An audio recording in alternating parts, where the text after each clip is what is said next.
everyone, and welcome back once again to Coffee Talk with Karen B. It's so nice to see you all here on this fine Moonday morning.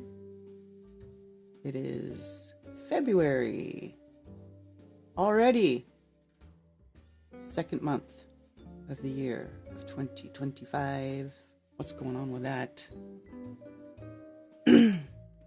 And already 2025 is starting out like just fantastic with all the crazy stuff that's going on.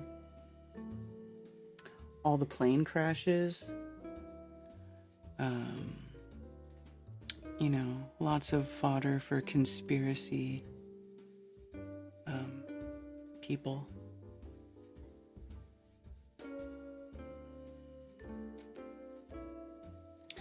Anyway, today the moon is waxing crescent, 31%.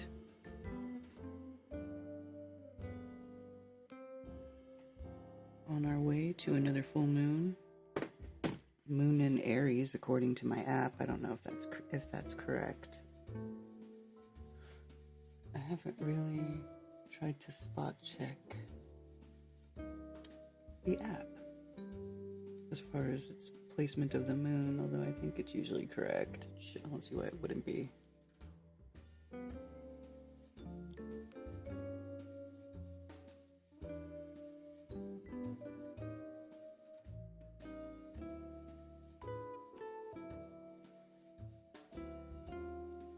Commercial sound and video is first. Earth first, space later. Jason Cole, Tony Coriolis, Danny Smith. Ready for a cup of whatever Karen is serving, knowing it's from a place of love. Hi, Cammy.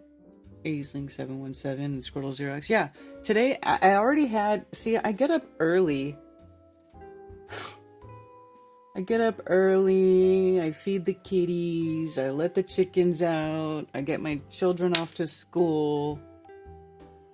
So I've already had like 2 cups of coffee. So this weekend we all went to Sarah and Griff's house to help them clean up their yard because the hurricane knocked over a bunch of big trees, right? Everybody around here is still cleaning up trees months later. It's like you do the initial cleanup to get stuff out of the way so you can at least travel and get in and out of your driveway or down the road or whatever, but the stuff that is, off to the side, eventually you have to get over there and do something with it. So we got a bunch of people and chainsaws, and all the guys went out there and started chainsawing up a bunch of trees, and we were hanging out and had a big fire, and it was fun. And Sarah gave me this stuff. It's like dandelion root. It tastes like, you're right, Sarah, it tastes like instant coffee, but it's not bad. And there's no caffeine in it, and it's still something hot to drink. I mean, I could drink tea too, but I hope you cover the plane crash truthers are predictably calling a missile.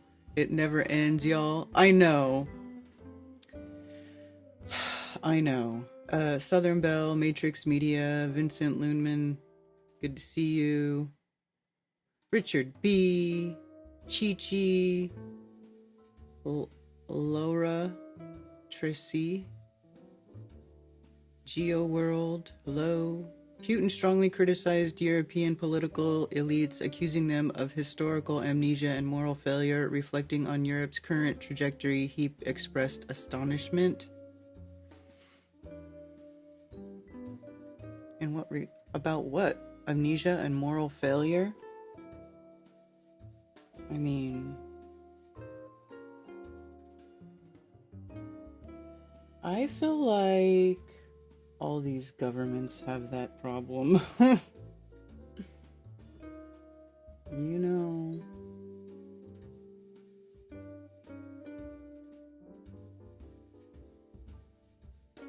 It's really a shame. I mean, a lot of people are dying right now, you know? And people aren't having enough babies. You know? There's fertility issues. I don't know what's causing, I don't know what could be causing the fertility issues. What could that be?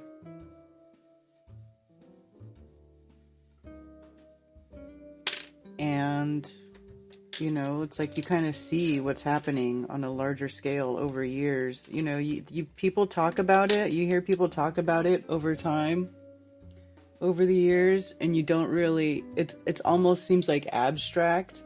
And then you get to the point we're at now, and it's like, oh, snap. There's some serious crap going down. Currently tilling my playground. Nice, Tony. At the continent's failure to confront its Nazi past, pointing particularly to Ukraine's controversial elevation of Stepan Bandera, an infamous figure linked to Nazi collaborates as a national hero. Effed up world.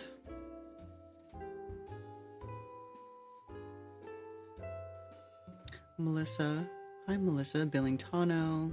Shane St. Pierre. Carrie Brownyard. Good to see you. Chilling. Jay. Logan Cook. Me currently making airplane parts. Do you really make airplane parts? That's cool. I love fire. I love fire too.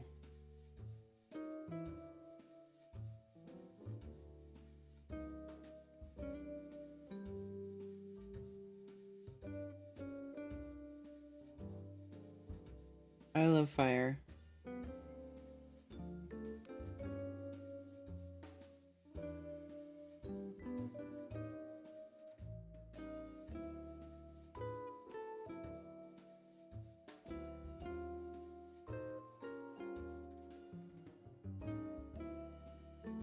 So yeah, airplane truthers. Dude, you know, I gotta be honest with you. I don't even really go on Facebook very much anymore because it's like really bad over there with the people in their like ridiculous. They just say and believe ridiculous shit, and it's the worst of it is on Facebook. Like you see a little bit of that on X, but it's not as bad. It's not as bad, I have to say, or at least. Maybe I've been able to procure a sort of feed on X that's not as retarded as the one on Facebook. Maybe that's what it is. Because there's a lot of like flat earthers and stuff on here. I followed like a bunch of flat earth accounts at first, and over time I've unfollowed a few of them because they post and say ridiculous shit. And you know, and I don't want to sit there and like criticize people all the time or get triggered by people's, you know, ridiculous freaking clickbait, surface level crap that's meant for non-thinkers. You know, that shit will rot your brain away. So I just unfollow. I just try to get that stuff off my feed. I don't want to argue with people. I don't want to engage. You know what I'm saying? I don't want to engage with that. I just don't want it. I just don't want this ridiculous crap clogging up my timeline. You know, with, you know, like Tartaria bullshit. And God, can't stand it. If you're into that, that's cool. It's cool and all, but I'm not.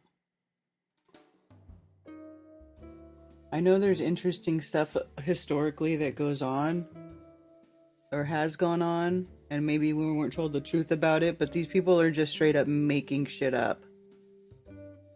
They're just making shit up. And I don't really want your made up bullshit. And I don't want your improper definitions of words like founded. Like, you can't just change, you know, these people think they can just change the definitions of words and then act like it's some sort of psyop because the words sound similar to something else. It's just... it's low IQ. It's attention grabbing for people who don't think deeply. You know? Maybe people don't want to think deeply. Maybe people don't want to investigate on their own or try to verify things they see in videos. But like, I've watched a bunch of these videos, and then I go and I look into it for myself, just like I did with the jet fuel hoax stuff. You watch the jet fuel, and then I looked into it and I was like, oh, well, this is actually really retarded. And then I just kind of didn't go into it. But other people just were like, hey, yeah, let's go with that. Sure. You know, let's perpetuate that as truth. Everything's a lie, you know? This is just more proof that everything's a lie, man. And it's like, yeah, a lot of things are lies, but not everything. Not basic shit like you have to put gas in a combustion vehicle to make it go. You know? That's not a lie. Now, does the vehicle fly?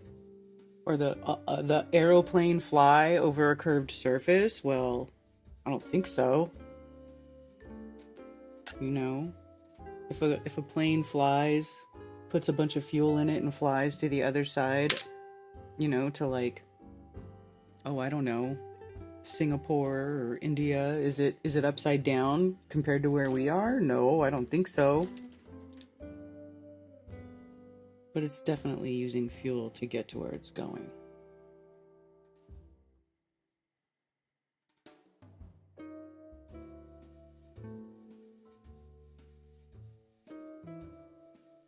You know, and then I didn't address that for a long time, and finally me and Ted was so frustrated with it.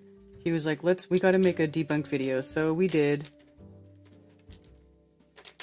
And then there's people commenting, they're like, this is so dumb, why do you even need to respond to it? I'm like, well, you know, that's kind of the attitude I took for a really long time, but you know what? It didn't go away. People still believe it. They still believe it, and they still point to the same videos, you know?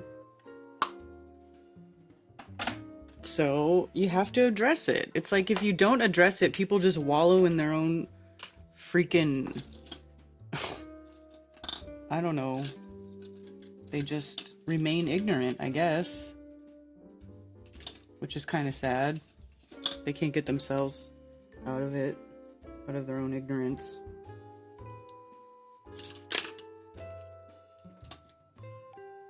So maybe it is a waste of time. Maybe, I guess, if you just, you know, can't think a way out of a box, you just stay in that box. I mean,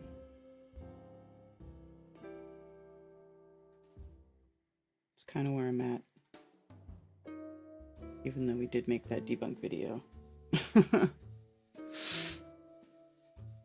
Saw your pure crystal dildo on FB. Yeah, I like to share those. Because the symbolism of off the charts with KS and PA planes before the big matchup. Huh? What does that mean?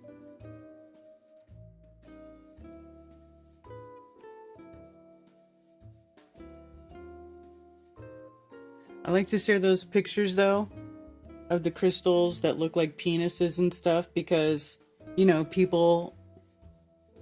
these surface level thinkers, see a rock that looks like something, you know, bears resemblance to an organic thing, or to, you know, a face or whatever, and they think, oh, it's a petrified giant, it really is. It's like, no, it's not.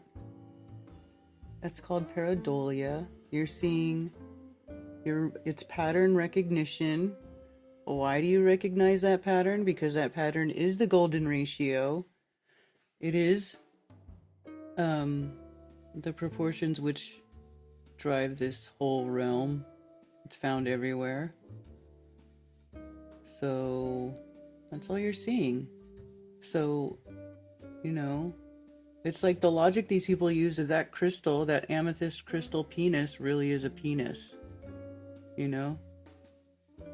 They'll be like, oh, you know, you see something in the rocks that looks like a hand or a foot. They're like, oh, it's a foot, it's a hand of a giant, a petrified giant. Well, no. That proportion is expressed in magnetism.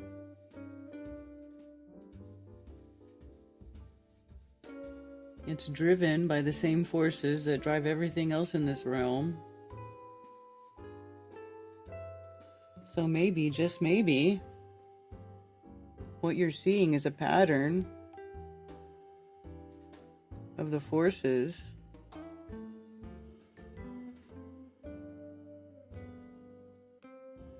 that are part of the creation, that are of the creator, the signature of this particular physical realm that we live in. Doesn't mean it's like a fucking petrified giant, for real.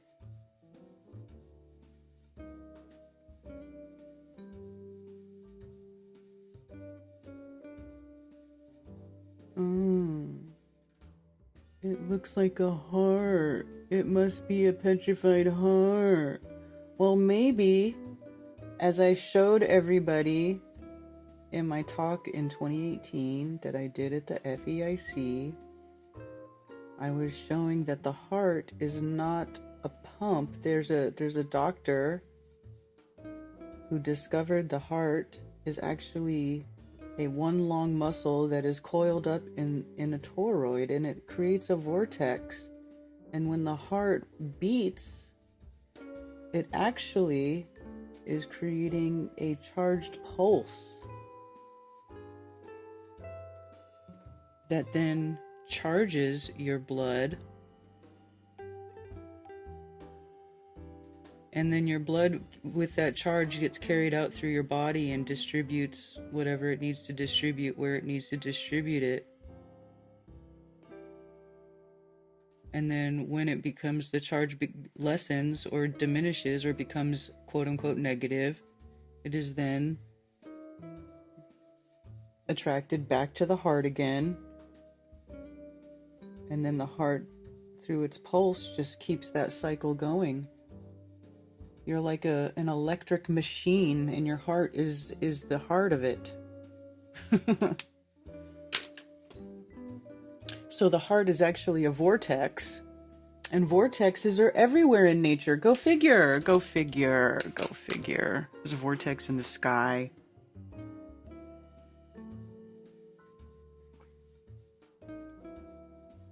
The vortex is in the tides and the waters. Shells grow in a vortex.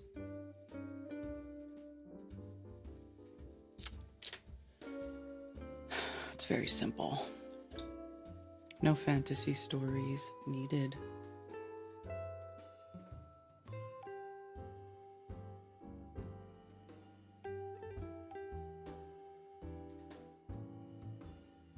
And that monster Bolton burger. Oh, I have that video.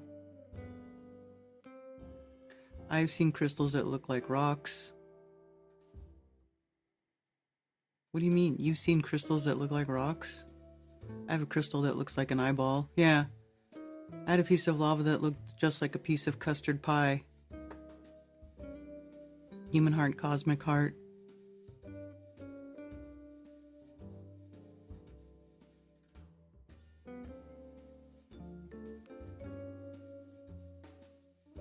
Dr. Tom Cowan. Oh yeah, he's good. Well, Tom, he's building off of work that was done by this Spanish doctor. Francisco Guasp. Mr. Miyagi. So do they incorporate the charge in an artificial heart? I don't know. I don't think an artificial heart works like a human heart. My toilet flows in a vortex. Yes. Oh, here, let me show you. I'll bring it up. Oh, it's right here. Look at that. This.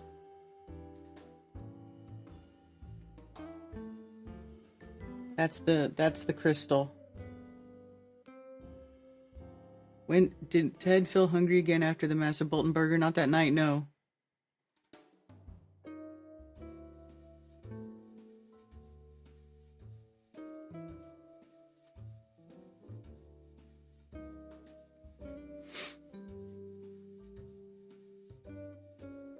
And who did I see? Oh, Leo Slayer. The plural for vortex is vortices. Yeah.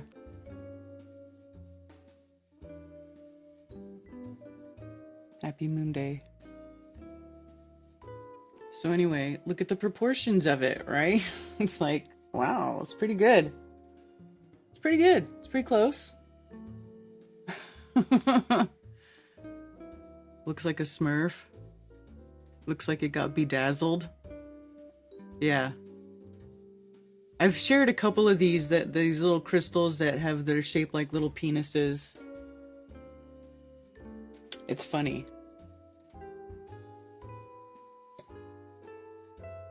You know, and then there's crystals that look like roses. Like a calcite rose or a desert rose.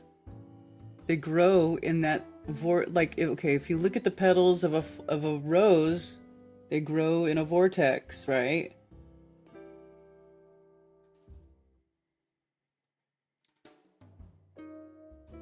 Well, so does a rose. A crystal rose grows in that same vortex.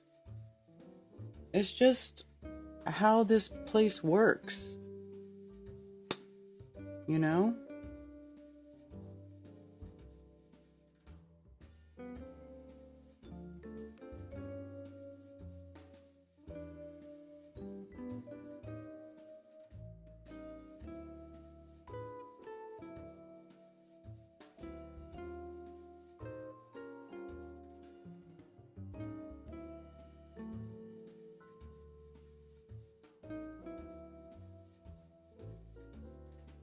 I saw that they put out that Law of the Luminaries thing. I didn't watch it yet, though. I haven't had a chance. I've actually been trying to, because it's starting to get nicer, I'm trying to spend more time outside. So I haven't been watching very many videos. I did watch a video on the Potomac crash this morning, though.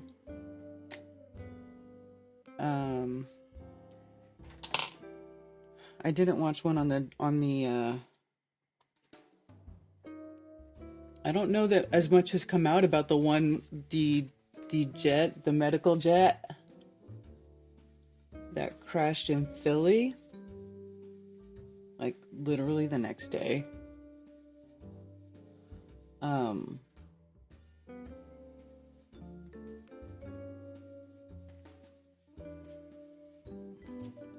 As far as I know, they're still working on that one.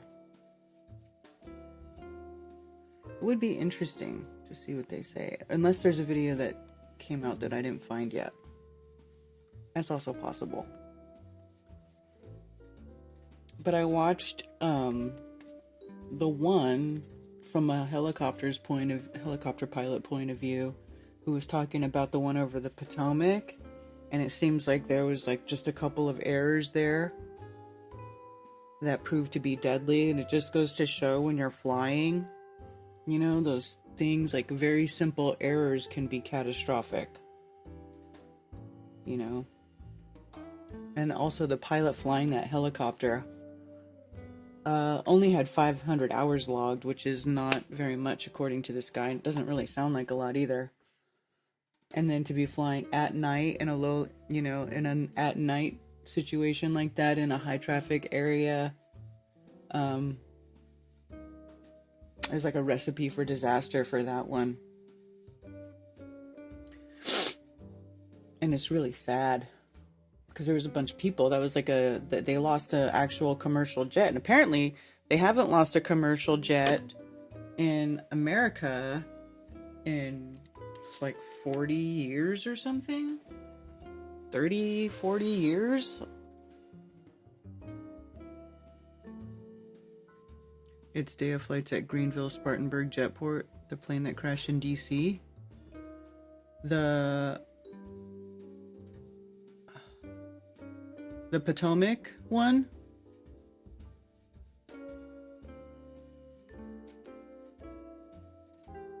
How many plane crashes have there been since last week? Anyone keeping score? Well, let's see. Was there more than the 2? Let's see.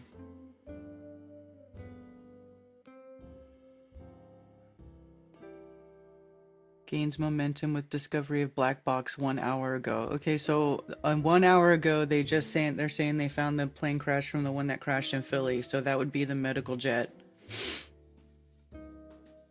DC plane crash wreckage to be removed beginning Monday. 12 bodies yet to be discovered. So this is the one that crashed in the Potomac. Wreckage from the deadly mid-air collision near Reagan National Airport will start to be removed from the Potomac River Monday morning, as officials said they have yet to locate 12 of the victims. The collision between the Sikorsky Black Hawk helicopter and Bombardier RJ-700 airliner operating under PSA Airlines, a subsidiary of American Airlines, on Wednesday left 67 dead. DC Fire and EMS Chief Donnelly told reporters Sunday that remains of 55 victims have been identified as the recovery effort continues. We believe we're going to be able to recover all of the victims, but no, we don't know where they all are at this point. So they're basically just dragging the river for people.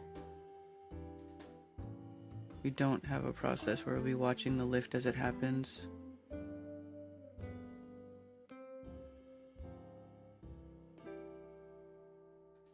Third soldier identified. So at first they didn't identify the third soldier, but now they have identified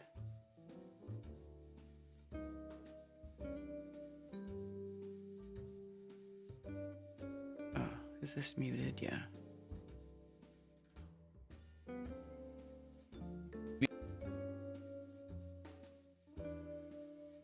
Compared to where the runway was, but not by anything that was not correctable. The problem was with the helicopters. So has the administration done the right thing in restricting those helicopter flights until they either stop them forever or at least find out a way to make them more compatible with the airport? See right there where it says aircraft may have been higher than it was than approved. It was supposed to be flying at 200 feet through that corridor, according to this video that I watched of the pilot. He says there's a corridor there where you are allowed to fly, but you can't fly higher than 200 feet. And they were flying at 300 feet. And they were flying kind of fast. And it was nighttime. And so they had the airplane was coming in for a landing and the helicopter was coming in like this. And they were like nose to nose. And so the helicopter should have been lower, but also should have been going slower because it was going kind of fast. And there's a communication between the traffic control and the helicopter about, hey, do you see the RJ-700? And then they say, oh yeah, we see it, request visual separation, which is basically saying, yeah, I see it, I got it, no worry. It's basically their way of saying that they have control of the situation, in which case the air traffic controller at that point should be kind of relieved of the responsibility, because if the pilot says request visual separation, they're saying that they can see the plane and blah blah blah blah blah. Well, they didn't see it, or they misidentified it, or they had poor visibility because it was nighttime and they were 5 miles apart, and it was above a city where there's a whole bunch of other lights and stuff. So this guy's saying, well, they probably didn't have very good visual situational awareness because of the situation of the whole nighttime flying, blah blah blah, and they should have said no, and they should have had the air traffic control guide them a little bit more, but they kind of just, Anyway, that's a really unfortunate situation as far as that goes. But the pilot, he was saying the pilot was a woman and she had only 500 hours. Yeah, this is who it was. Named in the picture, the 3 Black Hawk helicopter pilots who died in the deadly crash, one of whom has a White House connection. So apparently this pilot had was a White House aide under the Biden administration. Captain Rebecca Lobach, 28. They were participating in a training exercise at around 6 p.m. that Wednesday when they crashed into the plane, a Bombardier CRJ-700, as it prepared to land after traveling from Wichita, Kansas. Details about the tragic incident were initially kept under wraps as Washington first responders worked to recover the crash victims' bodies from the Potomac River, where the tissued remains of both aircraft fell. Families and friends of the 3 pilots have now come forward and shared emotional tributes, blah, blah, blah, blah, blah.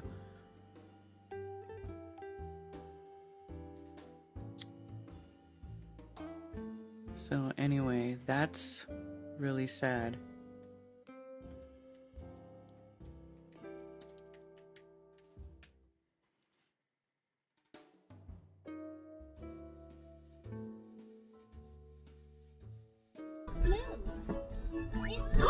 Oh, What happened? oh my God! Oh my. Like you can see it here. I'll turn down a little bit. Here, comes in right there, boom. Oh, What happened? oh my God! Because that plane was coming in for a landing, so like people coming into the airport can see it. Oh, Oh, here we go.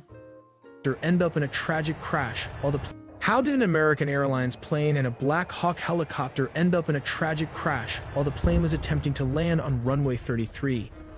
In the videos ahead, we'll take a closer look at the final hours leading up to the crash, the confusion between the PAT-25 VIP military helicopter and the air traffic controller, and how the rescue operation is being carried out.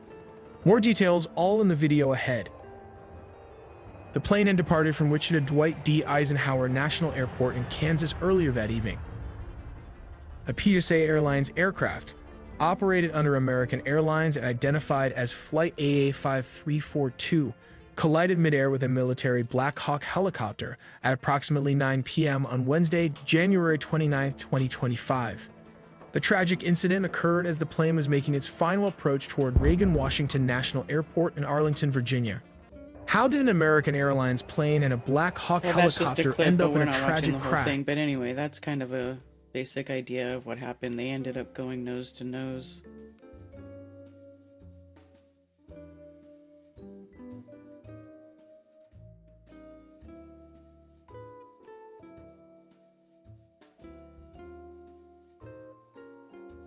Wow, on January 13th, 1982, Air Florida Flight 90 from Washington Reagan was bound for Fort Lauderdale when it hit the 14th Street Bridge and went down in the Potomac. It was carrying 79 souls. Only 4 passengers and 1 crew member were rescued from the crash. Wow. They're in icy water. My God. Ugh. Scary.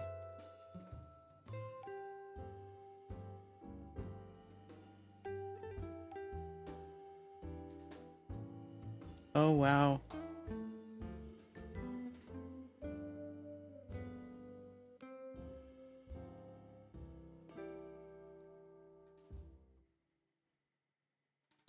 Oh no, they're not all in there.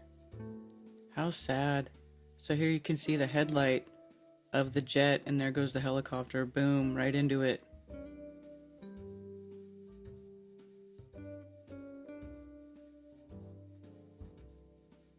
"100 feet too high." Now, if they were 100 feet lower, it'd still be very close and scary, but they could have avoided that. Oh my goodness. That's gnarly.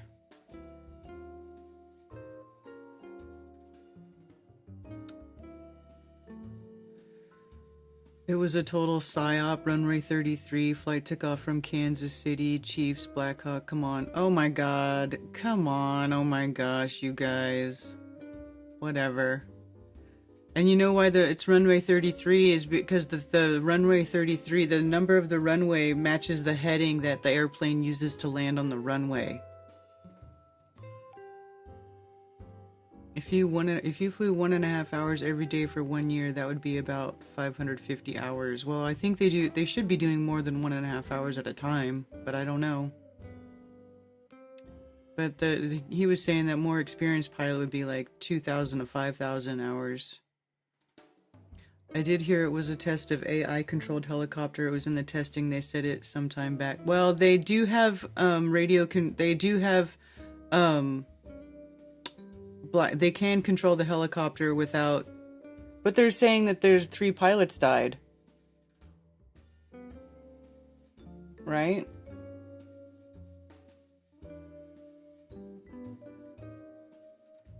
Rebecca Lobach is a family friend from a large homeschooling family. Probably took a while to locate everyone to inform them before the news. Oh, really? How sad.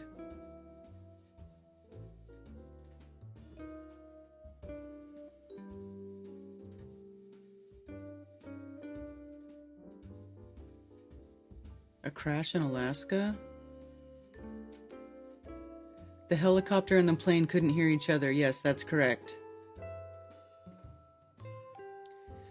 Well, the guy was saying that, the guy video I watched said that there's some fault on the air traffic controller. He thinks the traffic controller who was on duty when this happened, that their control is in their career is in jeopardy, because what they should have kind of been paying more. He thinks they should have been paying more attention and not have granted the helicopter visual separation, seeing that it was like so close to coming in contact with that RJ. So it's almost like there was, you know, an inexperienced pilot flying on the... And the other thing the guy mentioned in the helicopter, if you guys want to watch this video, I'll show you which video. I'm not going to play it, right? The whole video. But I'll show you what I watched, because you guys, it's actually very interesting. You should watch it.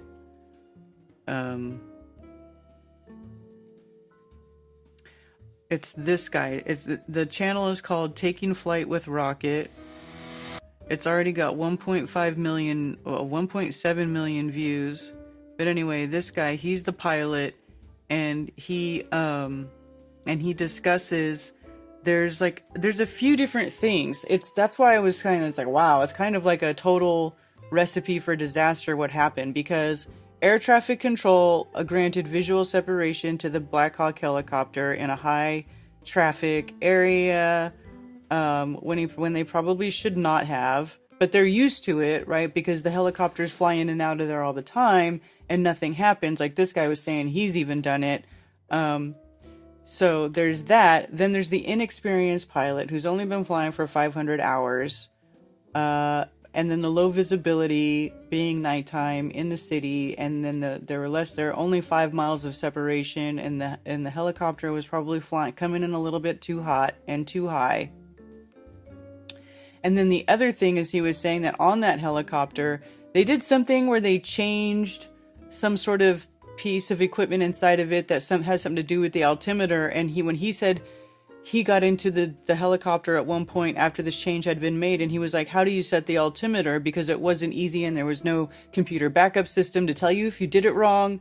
So if the inexperienced pilot makes a simple mistake and punches in the wrong number, and then the altimeter gets set like 100 feet higher than it should have, well, there's nothing really that says, hey, you're 100 feet higher. Like it's just sort of, you gotta watch it.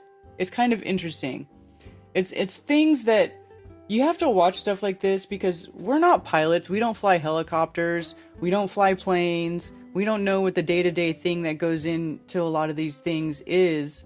So when you watch somebody who's like, their whole career is that, and then they tell you about these different problems that they see happened after the fact that it's, you know, that got overlooked. And he thinks that things are going to change. Like their regulations are in that area are probably going to change as a result of this accident, because it's the first time they've lost an entire commercial jet of passengers in many, many years.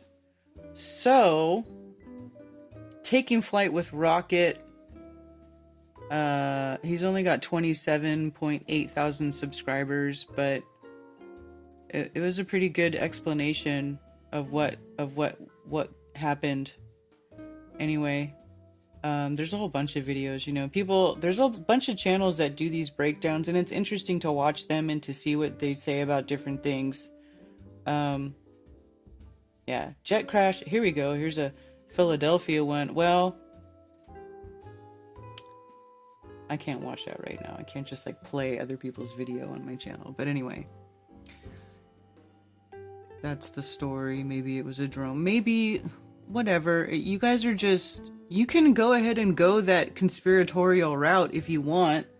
But if you watch this guy's video from an experienced pilot, you'll see that, oh, I can see how that might have been sort of like just sort of a really unfortunate series of events that led to this accident happening. But this is why they break this stuff down, and it's why they tear them apart after the fact, because now they can like look at the mistakes that happen and maybe change regulations. Maybe from now on, helicopters won't be granted visual separation in that corridor at nighttime, you know, anymore right away. You know, like that. Maybe that won't be such a quick thing to be given. So I don't know. Or you could be like, oh, it's a conspiracy, runway 33, everything's a psyop. They, you know, you could. Is it going to add value to your life? Probably not. Women drivers. Yeah, it was a woman driver.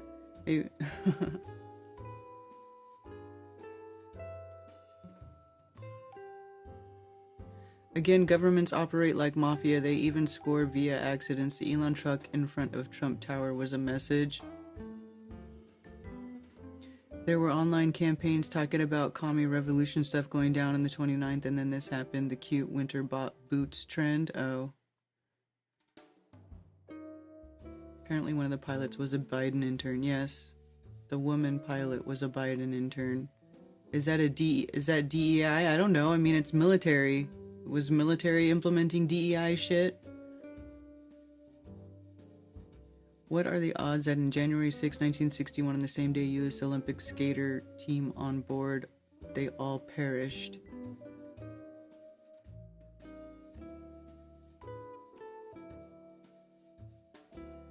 January 6, 1961? What do you mean? What does that have to do with a crash that happened at the end of January? Or is there a connection I'm missing? Family-owned apple orchards in western North Carolina apparently caught fire recently. Hundreds of acres burned over the weekend. Yeah, there was a fire in the mountains, you know, but also right after Hurricane Helene, when it knocked down all those trees, they were even saying, they're like, okay, well, this means we might have to look out for fires coming down the line, because all this fuel is now on the ground, dry, you know, a bunch of lumber drying out all over the place. So yeah. Hey Voy. Hi MFT. Chris Van Maitre, good to see you. The altimeter works off of them dialing in the correct barometric pressure, which they get from air traffic control, and if you put in the wrong barometric pressure, it gives you the wrong altitude. Yes, that's what it was, Chris Van Maitre. Thank you. That's what it was. That's the explanation. In this video, if you guys watch it, taking flight with Rocket. Update, low time 500-hour Black Hawk UH-60 pilot likely never saw AA-5342. So he's saying that he thinks that they didn't actually see the plane. And they made a boo-boo. And everybody died.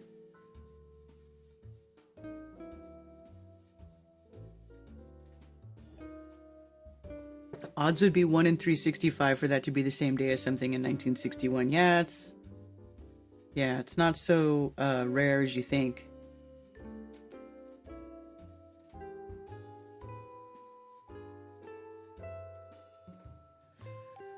So, Philadelphia crash is updated. Let's see what it says. Philadelphia plane probe gains momentum with discovery of black box. So there we go. They found the video. Did you guys see the video? There was lots of video of this crash. It was horrible. They nosedived right into the ground. Investigators trying to determine why an air ambulance plummeted into a neighborhood here last week. We're working with valuable tools Monday after announcing the cockpit voice recorder has been recovered from the site of the deadly crash. Black box was found at a depth of 8 feet. Wow. The National Transportation Safety Board said in a statement late Sunday. Investigators also recovered the enhanced ground proximity warning system, which could contain flight data. The crash Friday killed all 6 people on the plane and 1 person in a car on the ground. Another 22 people were injured in the fiery wreck that set cars ablaze and damaged or destroyed more than a dozen homes and businesses. NTSB investigators are on the scene documenting the records, collecting evidence, and interviewing witnesses. The agency said in a statement late Sunday, all aspects of this incident remain under investigation.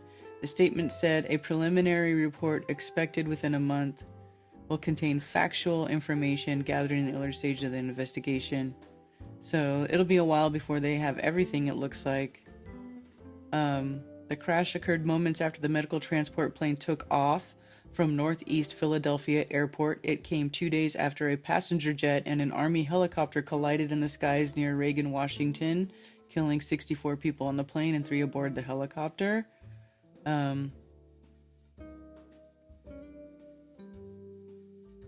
Crash brought destruction to Philadelphia neighborhood. It really did. It set houses on fire and everything. At least 11 homes in the area of the crash have significant damage, along with multiple businesses, officials said.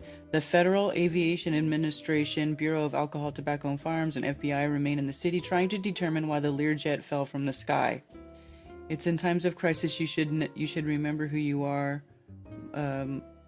Philadelphia mayor said, blah, blah, blah. We are strong. Okay, whatever.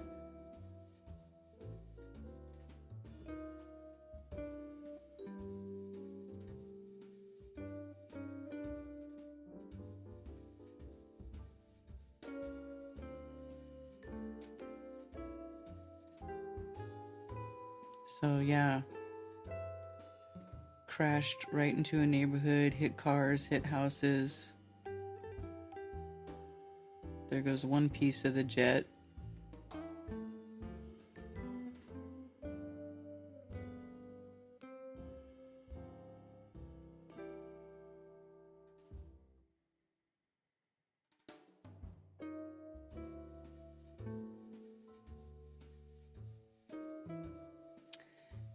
Anyway,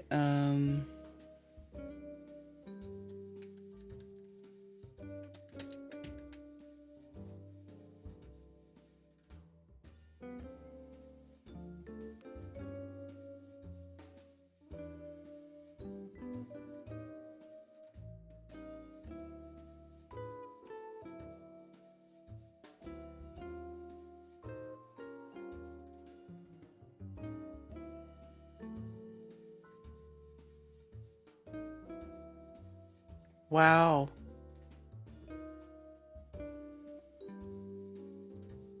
Do you see that? Look at this.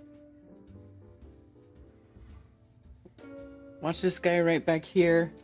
Right here. Something flies. The plane crashes and it flies through and it knocks his hat off his head. What? That guy almost died. That's hardcore.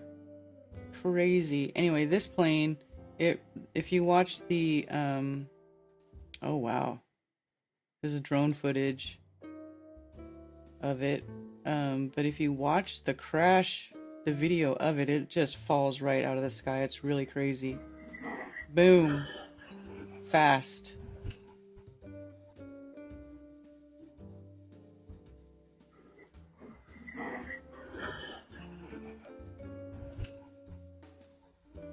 So I'm really interested to see what happened, what they find out about that.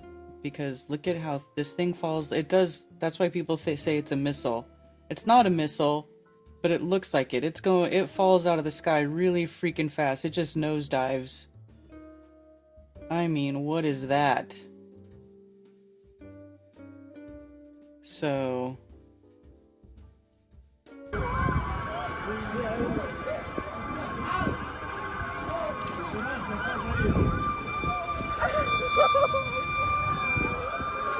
Oh shit.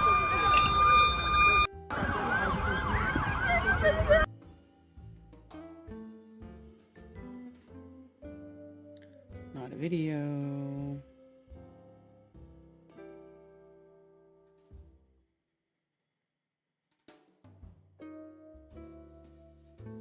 Yeah, it says plane or missile. Well, it's a plane. Mexican girl patient, her mom, and 4 crew all killed in tragic Philadelphia plane crash. Plane had been in the air for only a minute before it fell, and there are many people injured on the ground. I don't understand what this is. This looks like daytime. The crash happened at nighttime. So... Breaking news here at 5 coming out of Philadelphia. A medical plane has crashed into a residential neighborhood, creating that massive Breaking news here at 5 coming out of Philadelphia. A medical plane has crashed into a residential neighborhood, creating that massive Breaking news here in the area. According to the FAA, a Learjet 55 had departed from northeast Philadelphia in the area. Philly police tonight, both the FAA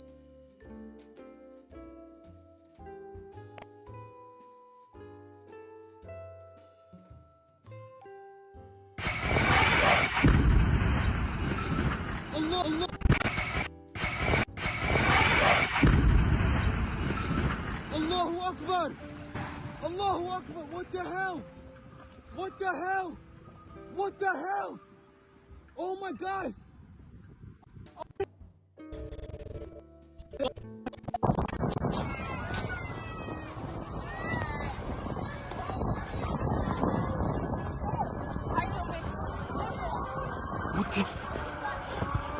What the hell? Yo! Oh my God! Allahu Akbar!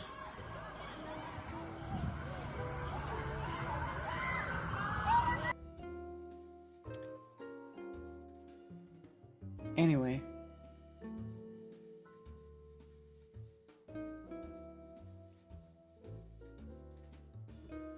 Now people think it's a missile. Following the aftermath on the scanner. Mentioned yesterday that Alex Jones and those people have been talking about this kind of thing and that it would begin happening more and more.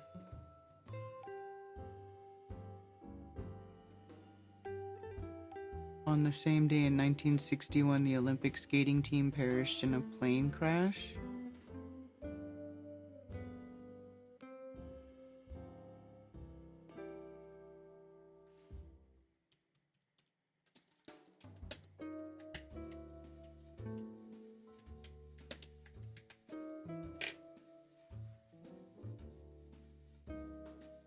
So this one, Sabina Flight 548.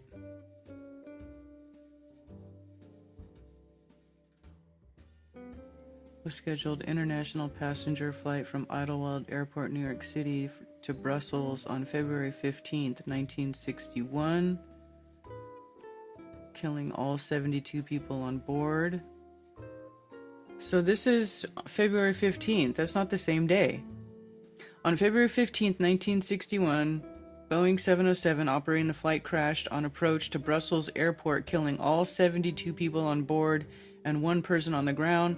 The fatalities include the entire United States figure skating team, which was traveling to the World Figure Skating Championships in Prague, Czechoslovakia. The precise cause of the crash remains unknown. The most likely explanation was thought to be failure of the mechanism that adjusts the tail stabilizer. This was the first fatal accident involving a Boeing 707 in regular passenger service. It happened 28 months after the 707 airliner had been placed into commercial use It remains the deadliest plane crash to have occurred on Belgian soil. Okay, so this happened on February 15th. Well, it's only February 3rd, so it's not the same day. It's not the same day. So, yeah, that didn't happen.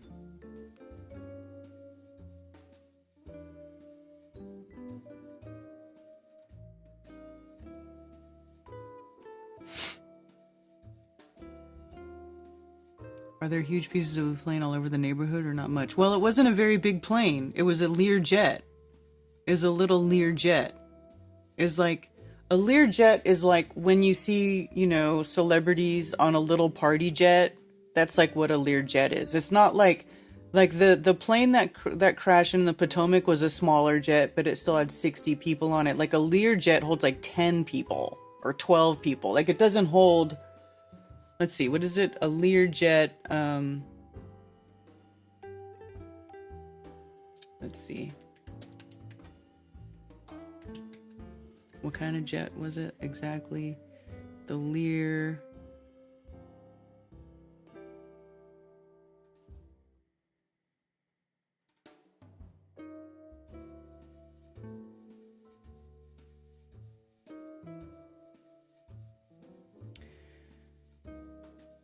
Learjet 55. So Learjet 55. See, they're kind of smaller. 11-seat variant. Not built. So it's like, yeah, it doesn't hold. It's not a big jet. See, look, here's the pilot, and there's what do you see? 4 windows, right? So it's not. This isn't a huge jet. So there's not going to be huge plane pieces all over the place, right? What they found was like a piece of the fuselage of the, I guess it'd be called the fuselage, that had the paramedic part on it.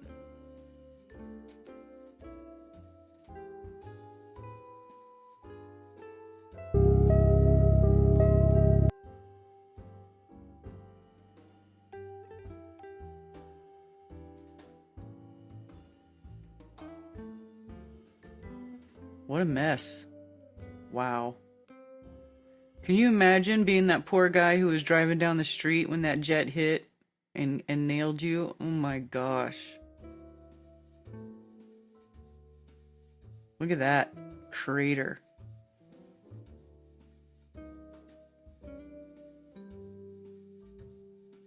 And it had just taken off, so it had fuel on it, which explains the big cloud. Right?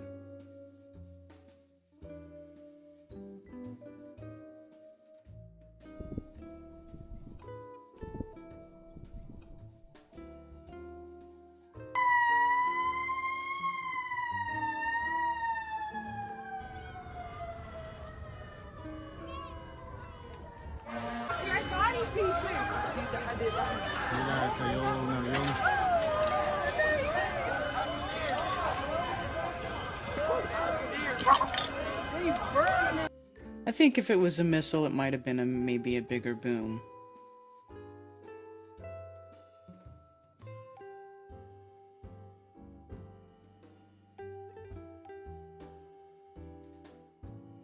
It changes trajectory to almost vertical. Yeah. No, it's not a normal trajectory at all, boy. It's crazy.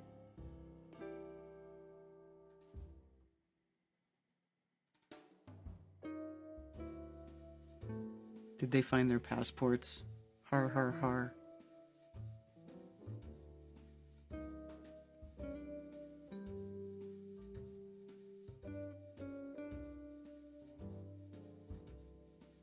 Lear jets are fast. You gotta remember, they're small jets and they're fast. It's a hot aircraft. Closest civilian thing to a fighter jet. I have a CRJ regional jet in American livery, radio control. Haven't crashed it yet. Yeah, Lear jets are... they're fast little planes. I know a lot about fire, and the piles of fire in the streets of Philly look odd. Well, I don't know. I mean, it hit... I don't know what happened. It hit a neighborhood, so things, parts of buildings and cars could have flown off and been on fire. I don't know.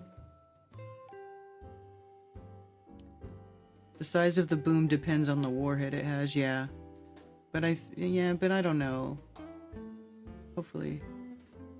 The tower's voice recording from where? Which one?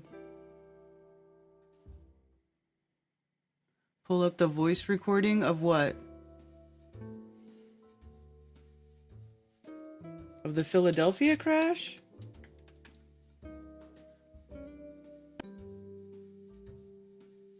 Mid-service 056 on departure, turn right heading 290, runway 24, clear for takeoff. Okay, here we go. Air traffic control loses contact with Learjet shortly after takeoff of Philadelphia. Okay, here.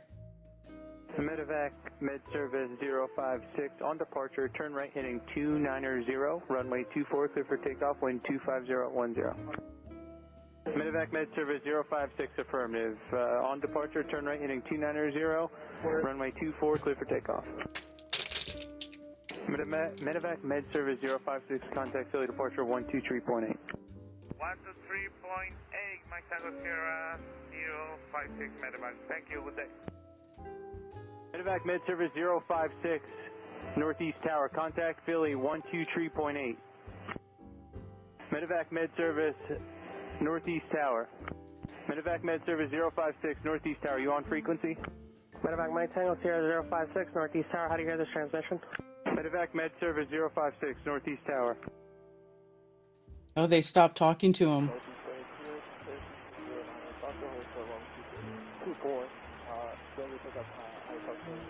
560908 Foxtrot, Northeast Ground, Roger. Stand by one. I'll get back to you when I can.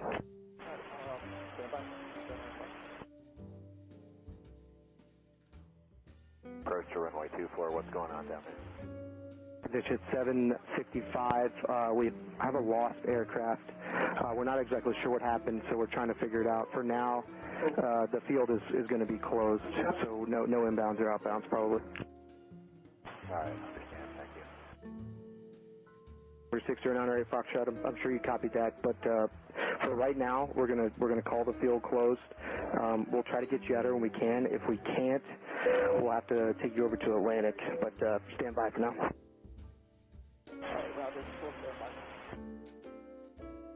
So they lost control or lost contact. Let's see. 0, runway 24, clear for takeoff, wind 25010. Medevac med service 056, affirmative. On departure, turn right heading 290, runway 24, clear for takeoff. So they clear him for takeoff. Medevac med service 056, contact Philly departure 123.8. 123.8, Mike Tango Sierra 056 Medevac. Thank you, good day. Medevac med service 056, Northeast Tower, contact Philly 123.8. Medevac med service Northeast Tower. Medevac med service 056, Northeast Tower, you on frequency? Medevac Mike Tango Sierra 056, Northeast Tower, how do you hear this transmission? Medevac med service 056, Northeast Tower.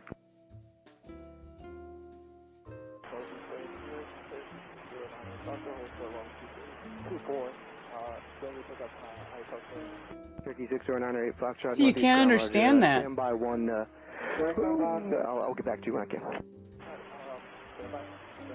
Or is this a different plane who's trying to take off and then they're saying they can't find the other plane? What's going on down there? Position 765. We have a lost aircraft. We're not exactly sure. So they clear them for takeoff and then they almost immediately lose contact with them. Why does it say hashtag cartel? Is it just because it's Mexico? Or they think it's a cartel related thing? That's racist.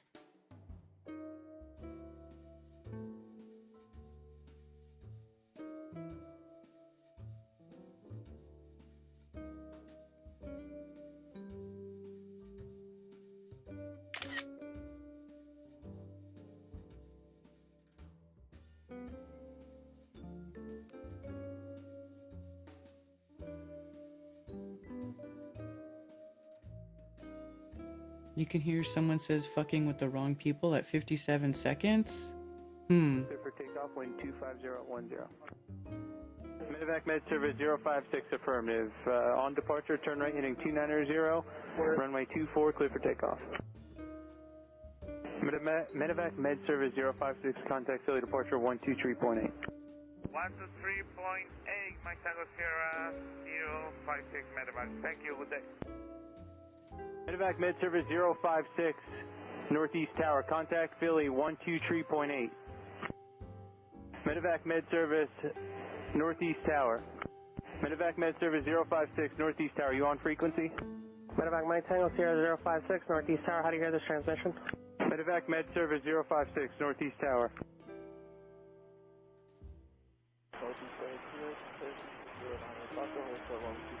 Uh,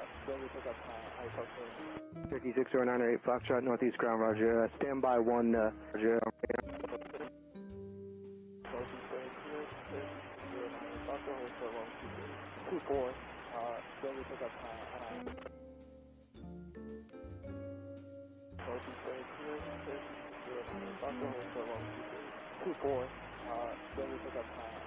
I mean, I kind of hear it where he could be saying fucking with the wrong people, but he could also be talking with the wrong people, or, you know, I don't know. That's kind of hard to decipher there. The faint audio reference is an aircraft on the ground frequency requesting IFR clearance. The controller even acknowledges the request but asks for a moment as he is busy. The NATO phonetics used in this request are being misheard. Oh, okay. Well, I don't know.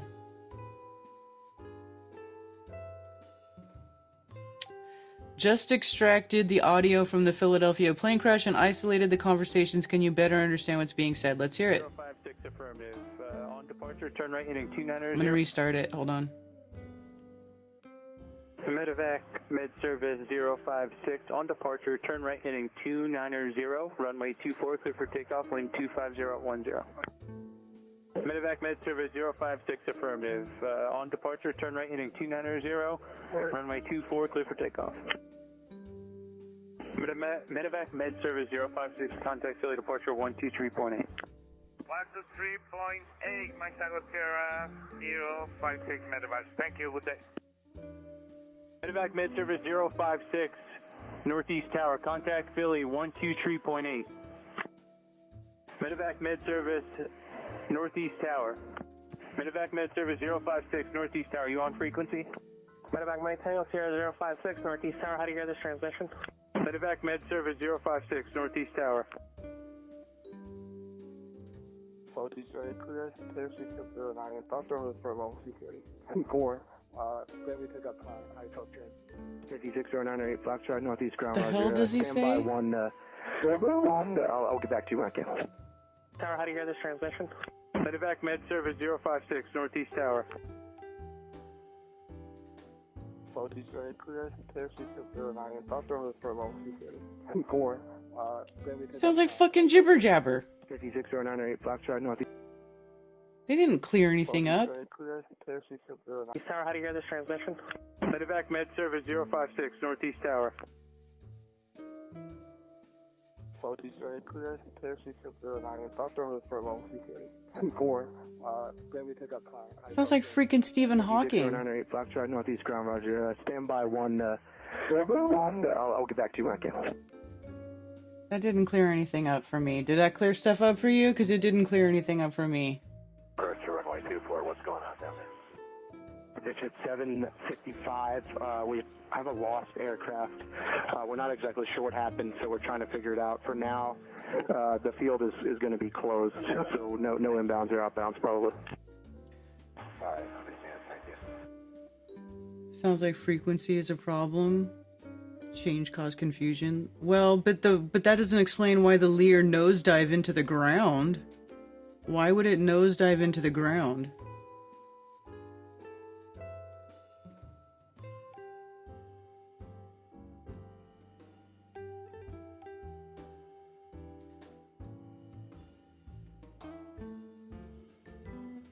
Federal investigators have recovered the cockpit voice recorder from this is only 35 minutes ago, so they just recovered the voice recorder from the cockpit.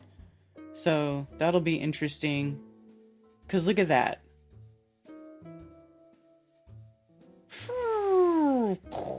Oh my gosh. How horrible. And I'm going to tell you something else. This is definitely a plane. Because look at this. Watch this. Playback speed. Let's slow it way down. 0.25. Watch, you can see the tail light flashing on it. Bink. Bink. The tail light is flashing on the plane as it's going down. So it's definitely a plane. A missile doesn't have that. Look. Bink. Flashing light. And then right here, the flashing light goes on again, and boom. So, for anybody who thinks that's a missile, explain the tail light flashing indicator. Bink.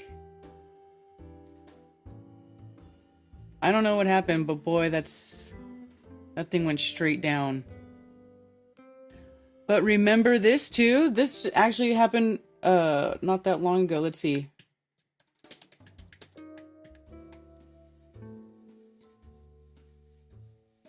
This one.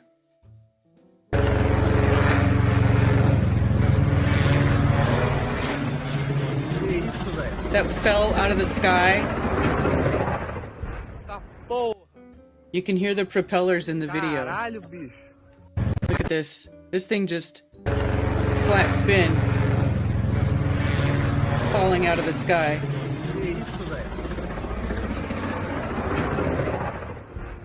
Porra! Caralho, bicho! Nossa! And then the big cloud, the big smoke. Dogs are barking. Everybody, you can hear everybody in the whole neighborhood. That's wild. Tá louco, bicho? Que isso, irmão?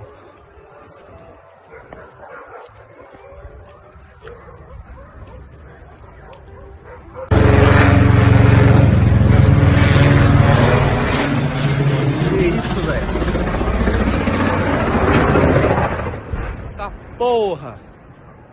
Yeah, that was a bad one too. That one was kind of crazy. There was some people on that. I forget who it was supposed to be on that plane.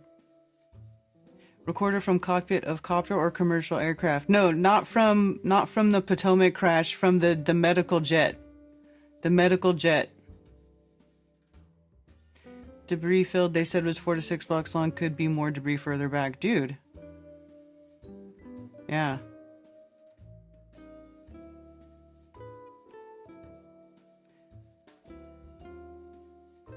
Could this all be distraction from something else? What other big news is not being covered? What big news is not being covered? Well, I can tell you what big news has not been being covered. Did you see that they're trying to make it illegal? They're trying to literally pass a law that says you can't talk about Jews or criticize Jews or question the Holocaust. Like, they're trying to implement laws here in the United States. What is that law? God, what was it? It was just going nuts. I can't remember what it was called. Let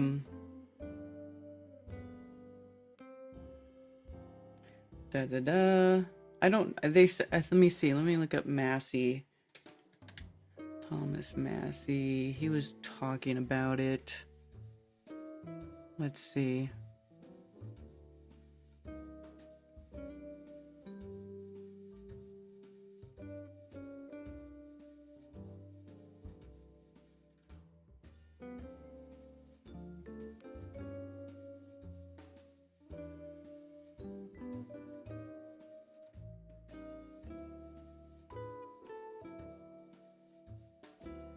And there's all these confirmation hearings going on. So probably a distraction from all the shit that they're doing in the government.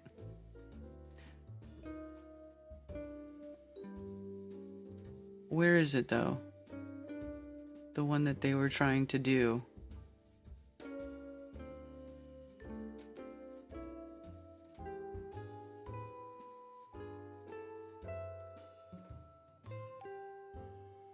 Dude, I freaking tweeted about it myself. Let me look at my own profile. Let's see here.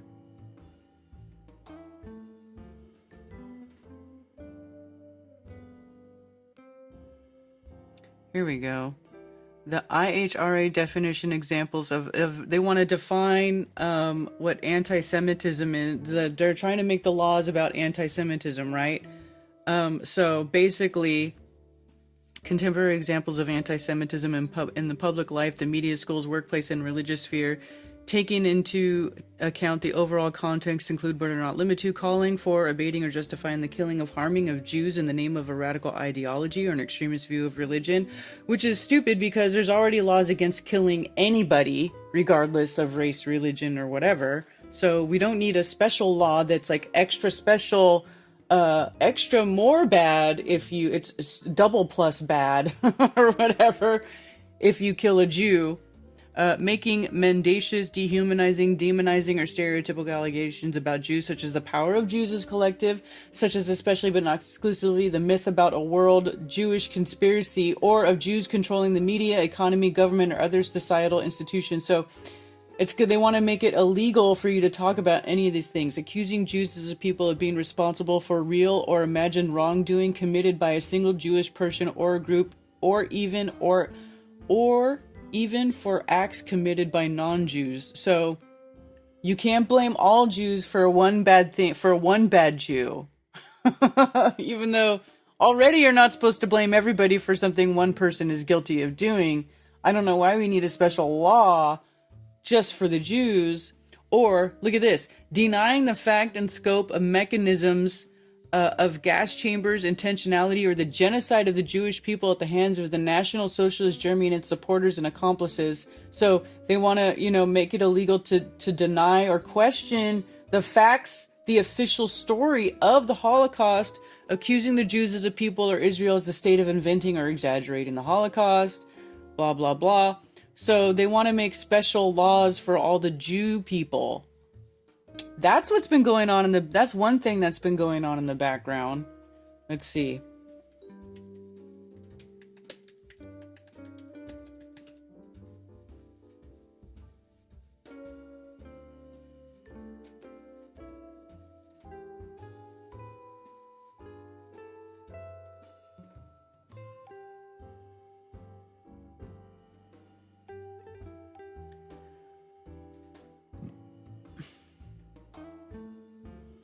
Anti-Semitism Awareness Act. And it's an executive order. This is the Anti-Semitism Awareness Act in the form of an executive order.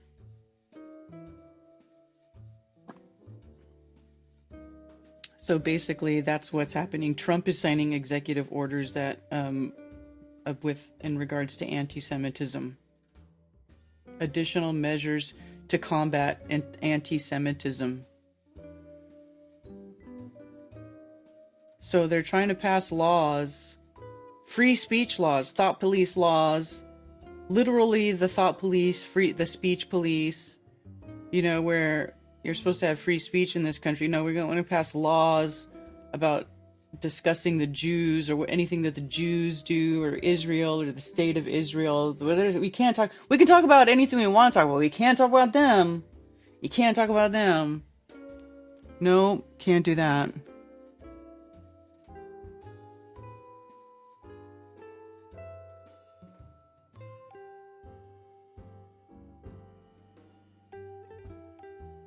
The medevac jet crashed.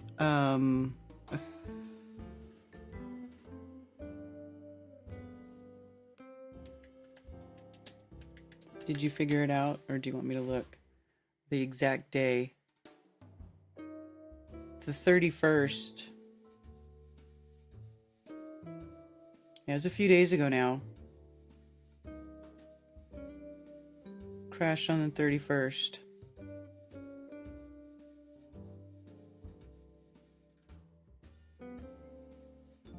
Vaccident? Yeah, maybe, who knows?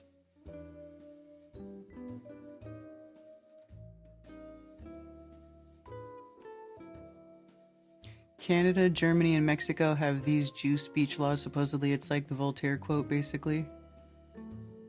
Which quote?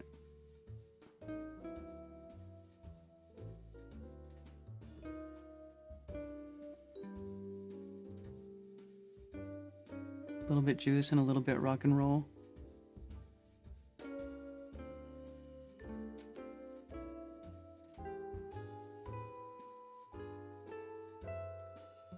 Go ahead and add Jesuits in there too. I mean, sure, why not?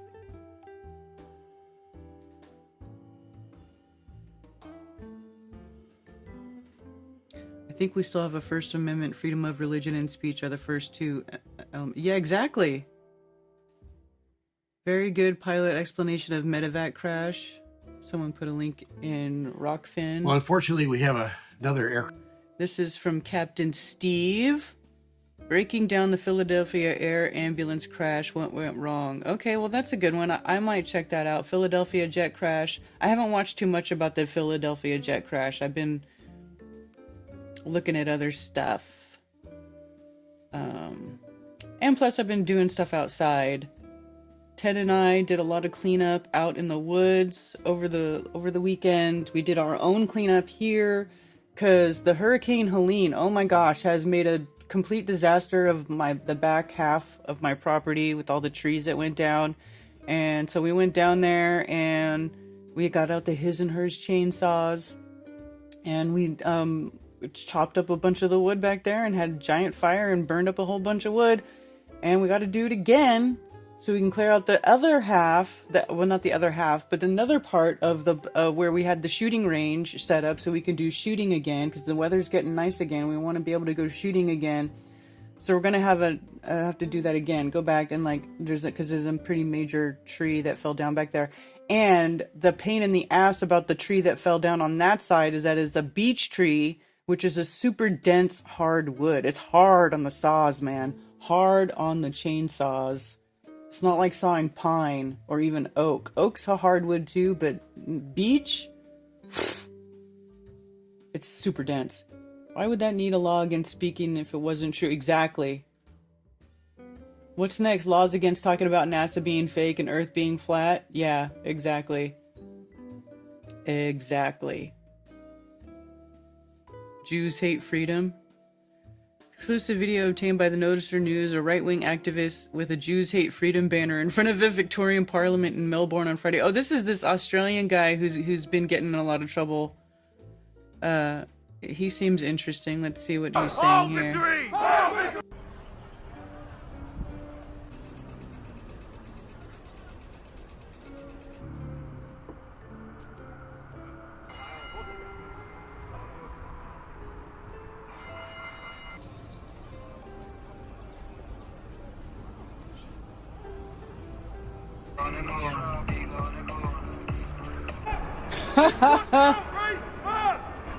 Jews hate freedom.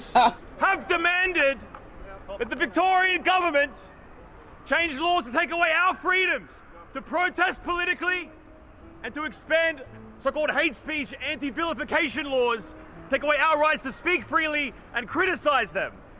And this government, the Victorian government, Liberal and Labor, both parties are complicit in an agenda to take away your rights, my rights, all of our rights. Why does 0.4% of the Australian population, the Jews, get to dictate to the Victorian government what our freedoms should and should not be? I'll tell you why. Because of the money and power that the Jews have over our political system. Oh, you're not allowed to say that. Country can't say that. It does not belong to the Jews. It should Better belong shut to the up. white Australian people that built it. This is an outrage. They said because their synagogue got firebombed that our political rights need to be taken from us. They probably bombed their own synagogue, but even if they didn't, it's irrelevant. Yeah, the point remains. Sorry, man. What does that have to do with our political freedoms? Nothing. The Jews hate freedom, and this government is complicit in their destruction of our freedoms. Why do Jews dictate to us what our laws are, what our freedoms are? We cannot stand for this. We have to take back control of our nations. What do they got on this thing? They got like runes written. They got like, looks like rune type of stuff on this banner. Do you see it? Interesting. I wonder what that means. And reclaim our political freedoms before they are trashed forever. It's like Nordic rune type of writing. Freedom for the white man! All victory! All victory! All victory! All victory! Blood and honor! Blood and honor! White man! White man! White man! White man! White man! White man! White man! White man! Freedom for the white man! The Jews must go! Freedom for the white man! The Jews must go! The Jews must go.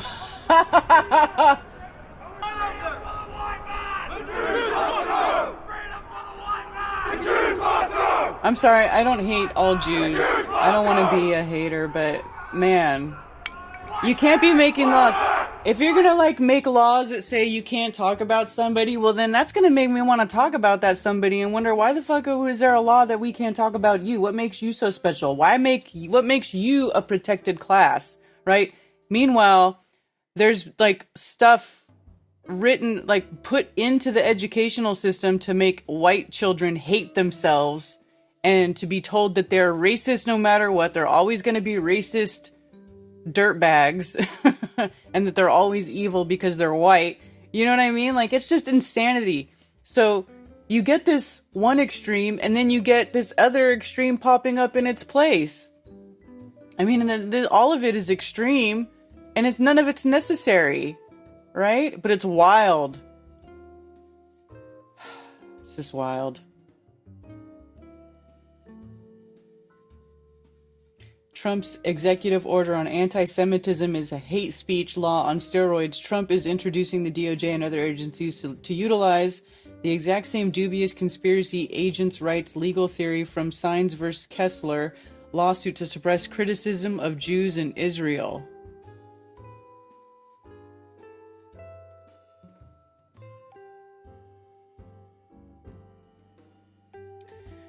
So they pass speech laws that say it's anti-Semitism to say that Jewish people around the world have loyalty to Israel. Then they talk to Jewish people as if they have loyalty to Israel. They break their own laws. It's true. Like, you can't even, in one of that thing that I was looking at, that list of things that define anti-Semitism, it's like, you can't even, it's anti-Semitic to, what is it? Here, look at this. Working definition of anti-Semitism. It's anti-Semitic to accuse Jewish citizens of being more loyal to Israel or to the alleged priorities of Jews worldwide than to the interests of their own nations. So to even say that, suggest that a Jew would have loyalty to Israel is anti-Semitic. Applying double standards by requiring of it a behavior not expected or demanded of any other democratic nation. Meaning what? Like, they're saying, well, if somebody strikes us, we must be able to strike back, right? That's the whole thing. We can defend ourselves, but they're not defending themselves. They're freaking oppressors. Use the symbols and images associated with classic anti-Semitism, claims of Jews killing Jesus, or blood libel to characterize Israel or Israelis. So it's almost like, you know, you can't say anything? You can't? I mean, people go around, even if it's true or not, people go around and say all kinds of shit that isn't true. You know, we don't make laws for every single thing that people could possibly say.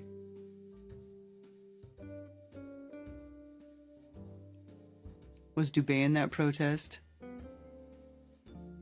They are creating more and more hate for themselves, right?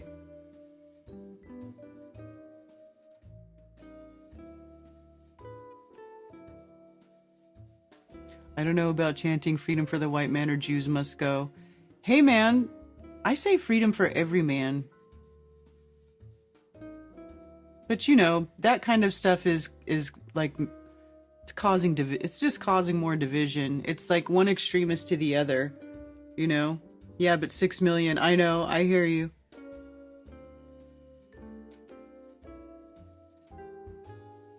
Trick is to pull you into the nonsense and use the word Jew as a nationality, which it's not.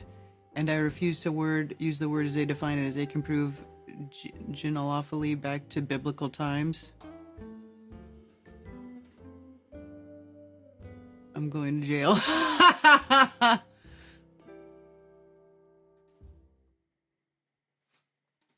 Funny.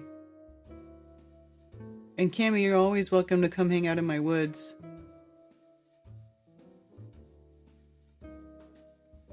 Black bloc uniform. I don't know what they're doing, man.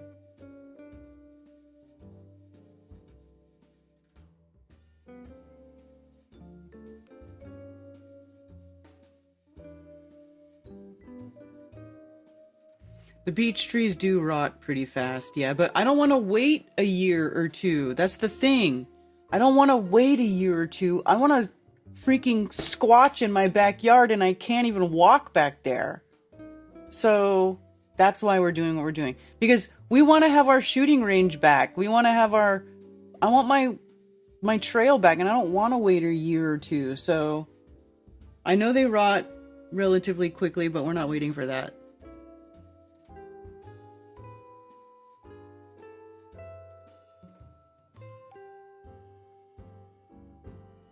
Those in power and government have to understand that their imposed laws prohibiting criticism on a group only leads to further disdain for that group, right? Yeah. But they don't care, because government. Researching runes, yeah.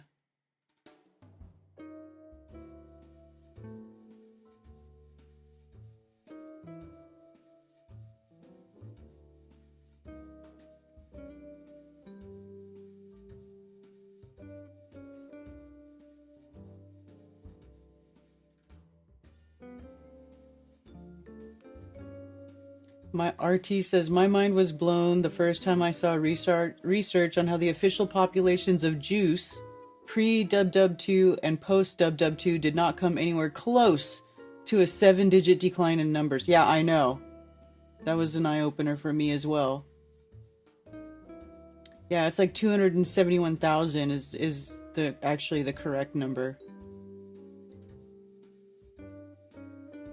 Luckily, we have the Constitution that protects our free speech. Any order or law that erodes that is unjust and null and void, in my opinion. Yeah, Gregory, I agree. But the president is signing executive orders with that bullshit. And he's supposed to be the freedom president. He's supposed to be the good one, right? Everybody wants to think that, oh, Biden, everything's sucked under Biden. But then you've got Trump in here and he's signing executive orders that are against the Constitution. What the... You know, F-U-C-K. Whiskey Tango Foxtrot, you know what I'm saying? I found vintage Adidas Deftones jacket and shoes on eBay for my daughter. Oh, nice!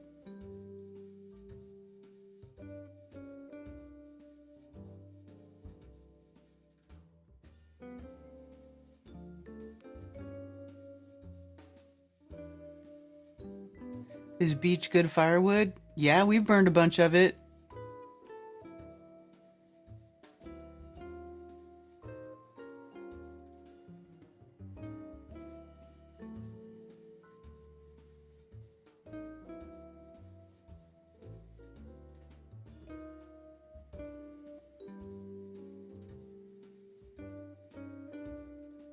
Do a tribute to Bigfoot and ask him to clear your forest.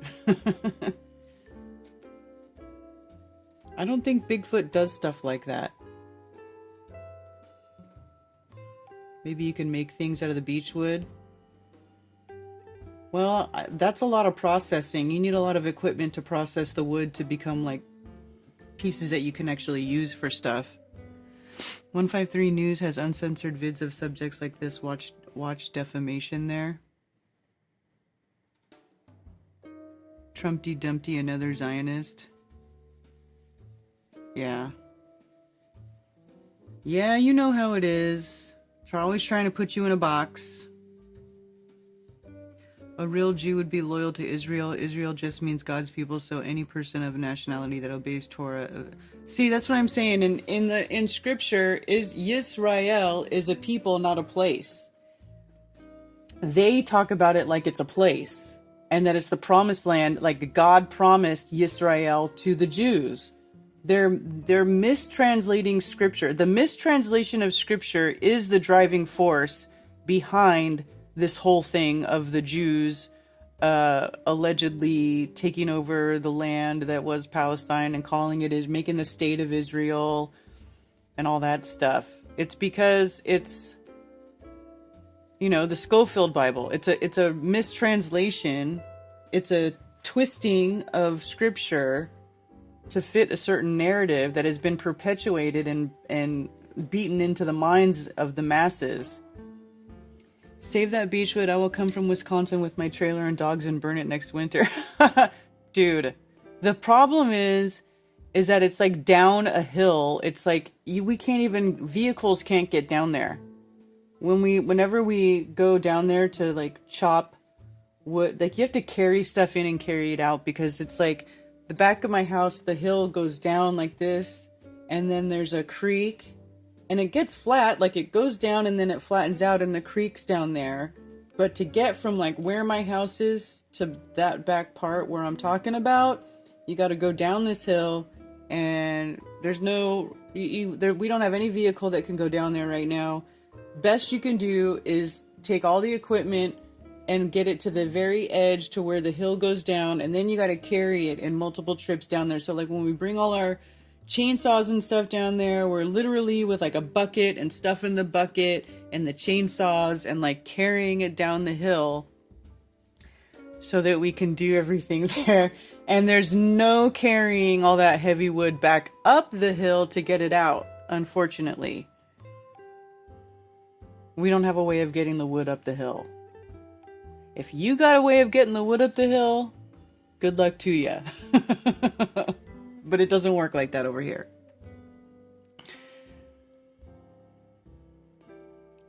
Maybe just use chain to fell them in a circular saw for bucking. 1111. 11. Master Builder. It's 11. Spirits listening. 11. New resonate. Beginning. Reflect. Visualize. Opportunity. 11. Spirit listens. Knows more than we do. Visions manifest. In mind. Manifest your reality. Infinite abundance.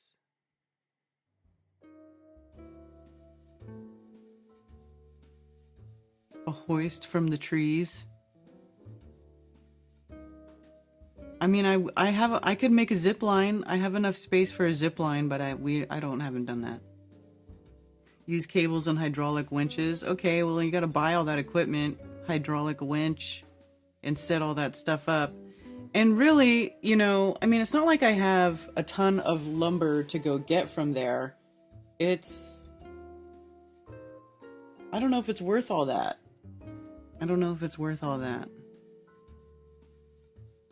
That's a lot of work.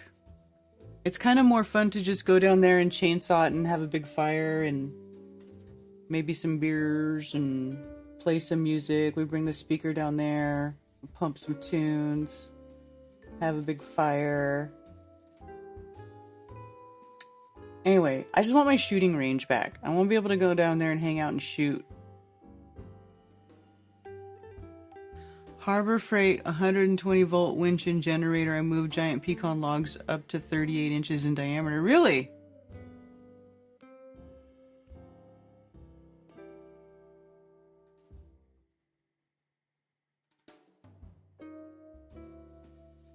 Yeah, I don't want a big... And I can't... There's no crane that's going to be getting down to my... I don't want a big-ass crane on my property tearing shit up.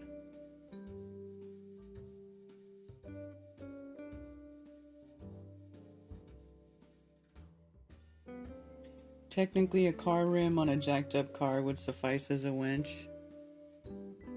Party with the squatches. That's what's up. Oh, and then Jenny Bolton, she was telling me... Hold on.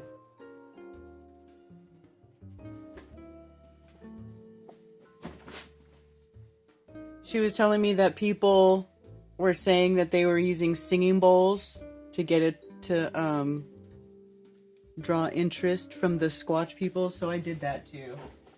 I went down there and I played my singing bowl.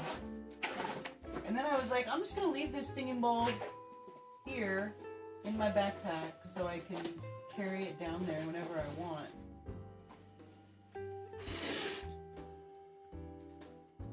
Yeah, remember this guy?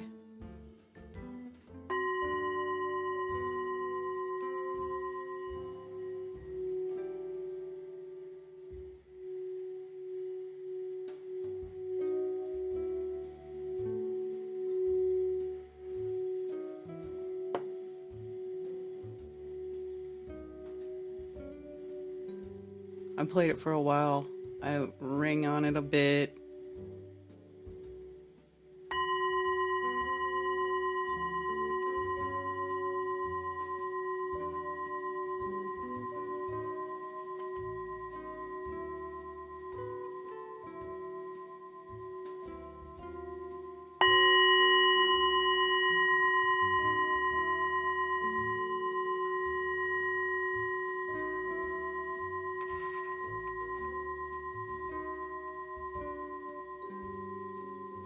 Chickies are good.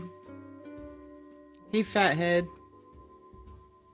I don't have any horses either. I know if I had horses, I could use the horses, but I don't have any horses. When Hurricane Helene came through 4 months ago, we lost so many tall white oak trees on the farm, massive root balls knocked over like dominoes, still haven't had time or nice weather to deal with it. That's what I'm saying, RT. That's what we've been doing. That's what we were doing at Sarah and Griff's house. They got a little bunch of trees on the backside of their property, and like half of them fell over.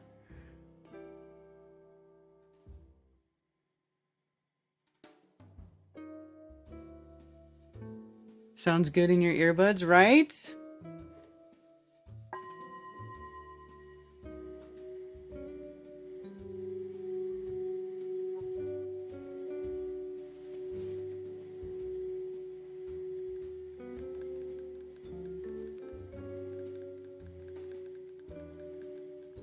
Not my yard.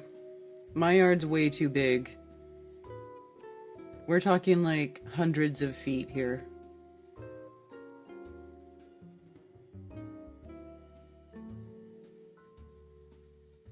Yeah, I want to bring back the tuning forks and the singing bowls.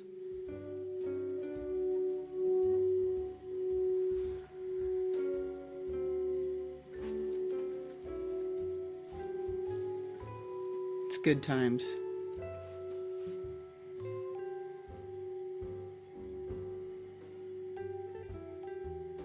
You got 5 hens and they're laying 4 eggs. You getting at least 4 eggs a day. That's pretty good, Southern Belle. We got 4 hens, and like half the time they don't even lay. Although they're new. We hatched them, and they kind of became adults, you know, in the middle of winter.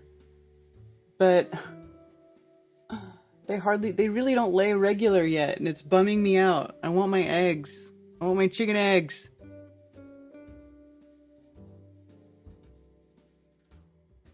Ted does rock the chainsaw. Ted is a Viking beast lumberjack. I'm looking for a sawmill on a trailer thingy now. There is so much timber on the ground. Seriously? Seriously, there is a lot of timber on the ground. It's like everywhere. You could like, there's so many. You could just pull off on the side of the road. If you had a sawmill, you just pull off on the side of the road in a lot of places. You get like a bunch of oak for free.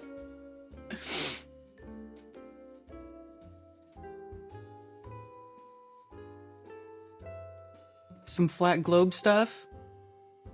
Oh, I didn't even open my phone lines. Has anybody been trying to call?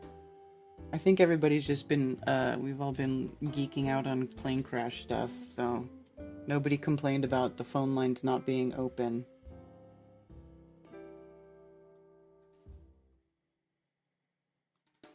Although I do have some missed calls.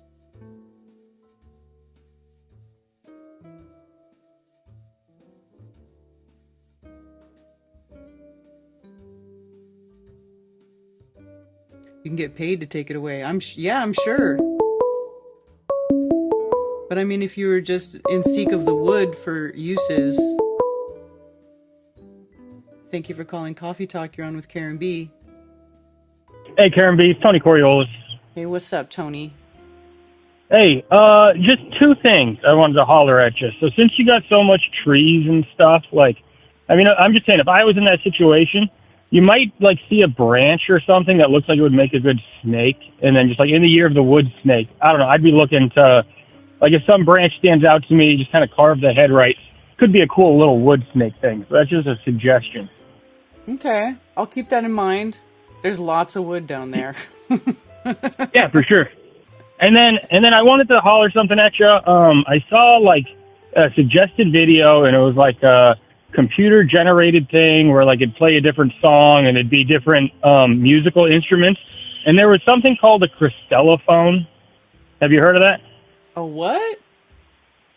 It was like something maybe like a xylophone, but made out of crystal.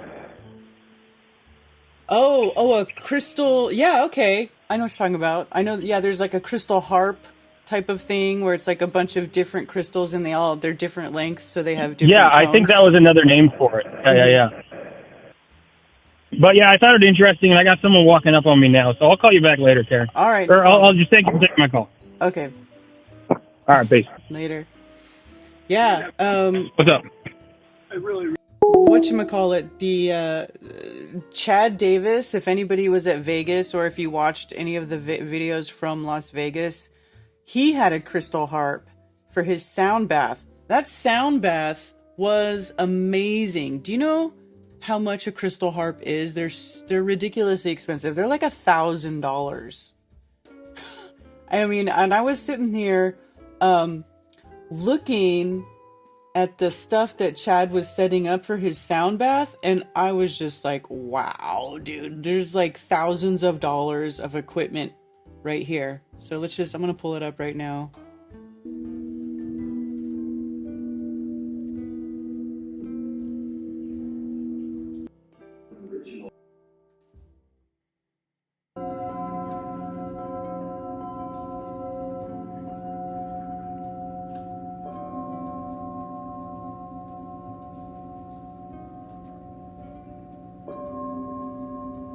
And he had giant bowls. Like, this is a small bowl compared to what he had. And then a gong. A couple of different gongs back here. Here he is using the gong. The gong sounds cool, man. This was probably one of the coolest things ever. Las Vegas was pretty freaking fun, I gotta say. That was a pretty fun event.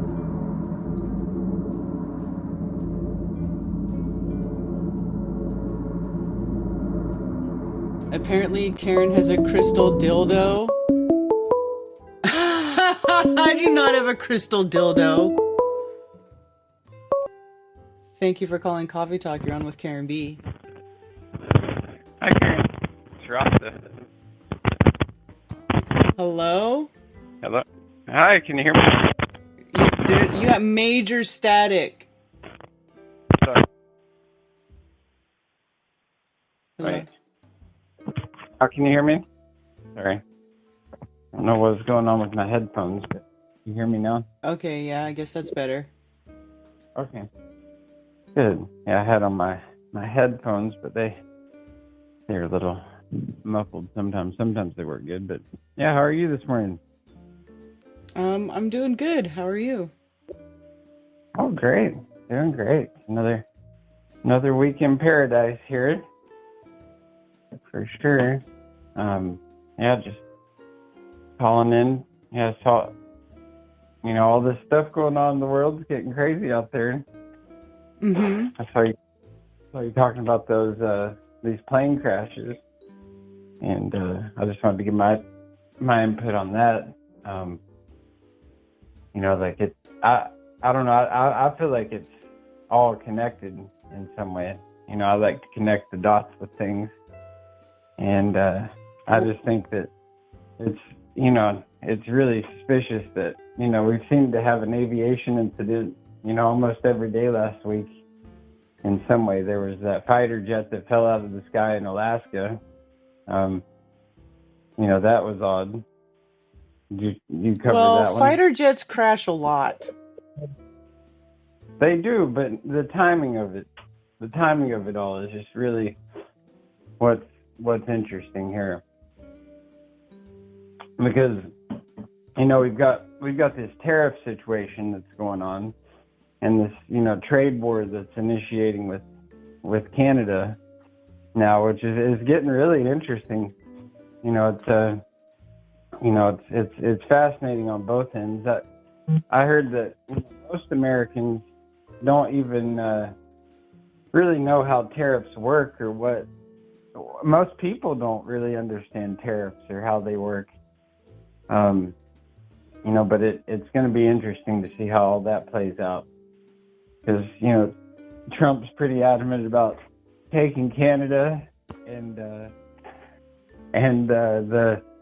Panama Canal and these other places, so I just feel like with this plane crash in Philadelphia, you have to look at the connection to that and the Philadelphia Eagles with the Super Bowl, and it being, almost within the same week of the actual Super Bowl. So? And how they use the Super Bowl as like one of their big time Illuminati rituals every year with their halftime show. So? And, so it's connected in some way. How? And we may not. The only way it's connected is Philadelphia. Yeah, well, that's a pretty big coinkydink considering all the other cities. It's not a coinkydink. Because it's drawn attention to it. Like you say, like it probably was a plane, but like most people are saying it was a missile, or at least, alluding to that. Because it does, we don't normally see planes come out of the sky like that. Okay, And but I don't understand the significance of that in the Super Bowl. Make it make sense. Well, I mean, I'm trying to make it make sense. With there's going to be a lot there's always a lot that happens with the Super Bowl, and we don't really, digest it all until after, people really connect the dots. They do the halftime show, and even like the Grammys that happened last night, that's part of their primer ritual of the Super Bowl. They've got a lot of the same characters who are going to be performing in the Super Bowl, like, Kendrick Lamar and Taylor Swift being such a, intricate character in the whole thing. She's basically the star of the Super Bowl. Because, I don't see the significance of the plane crash in any of that. Zero. Well, but if you look at, this year is the year of the snake, and I've put together, that movie that happened a while, years ago called Snakes on a Plane, right? And you bring up the cover of that movie, and it's got like a snake wrapping around the plane, kind of like a DNA sequencing. And there's this channel I follow, Evolution Energy Arts, and they've been talking about for at least over a year that they've gotten visions from these spirit guides that they communicate with, that 2025 is going to be a turbulent year for air travel, where it could eventually even shut down altogether, because these incidents are going to continue to happen. And it's just no coincidence, like the helicopter incident, for instance. The helicopter that crashed was connected with doomsday scenarios. Like that was part of like the whole doomsday plane. They deploy the helicopter at the same time, and that just happened to be the helicopter that was connected to that. And and then you also have Tanya Harding and Nancy Kerrigan just happened to jump onto Twitter or X the same day basically as this event.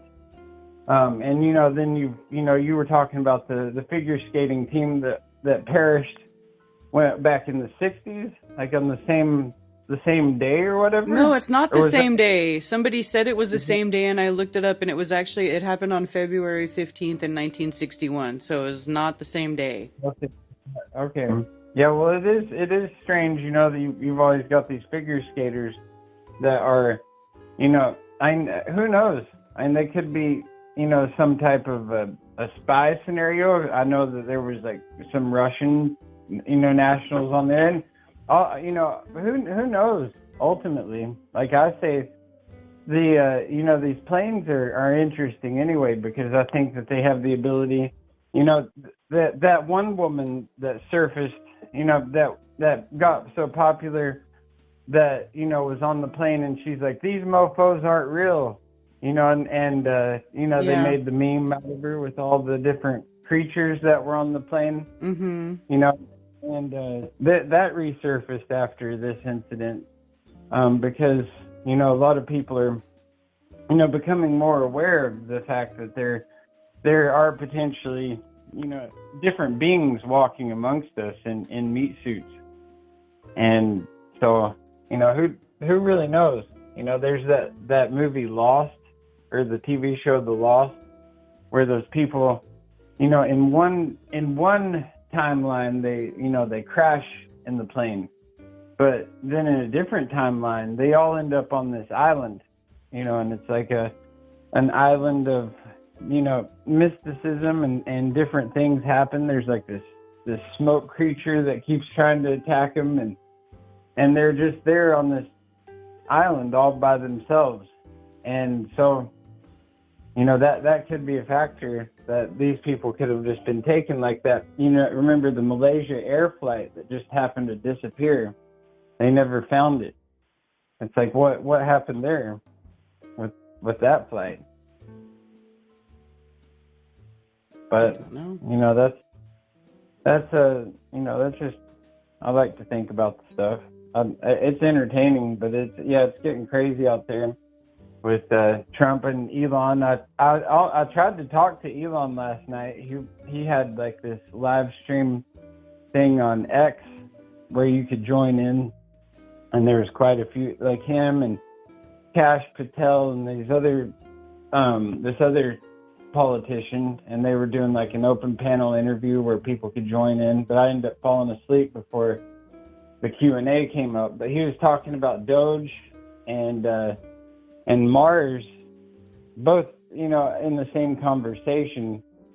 And I just had a lot of questions about both, honestly, the Doge thing, there's a lot of good things that are transpiring from that. There's a lot of, awakening and awareness that's coming on how our politicians are, basically, laundering our money on these programs that make no sense. Like they put one of the things they talked about was they put shrimp on a treadmill to see how fast shrimp would go on a treadmill, and they spent like millions of dollars on that project alone. And so it's fascinating that people that this is happening, but like where's the accountability? Like we know that these things happen, but these people should be held accountable for the mismanagement of our funds.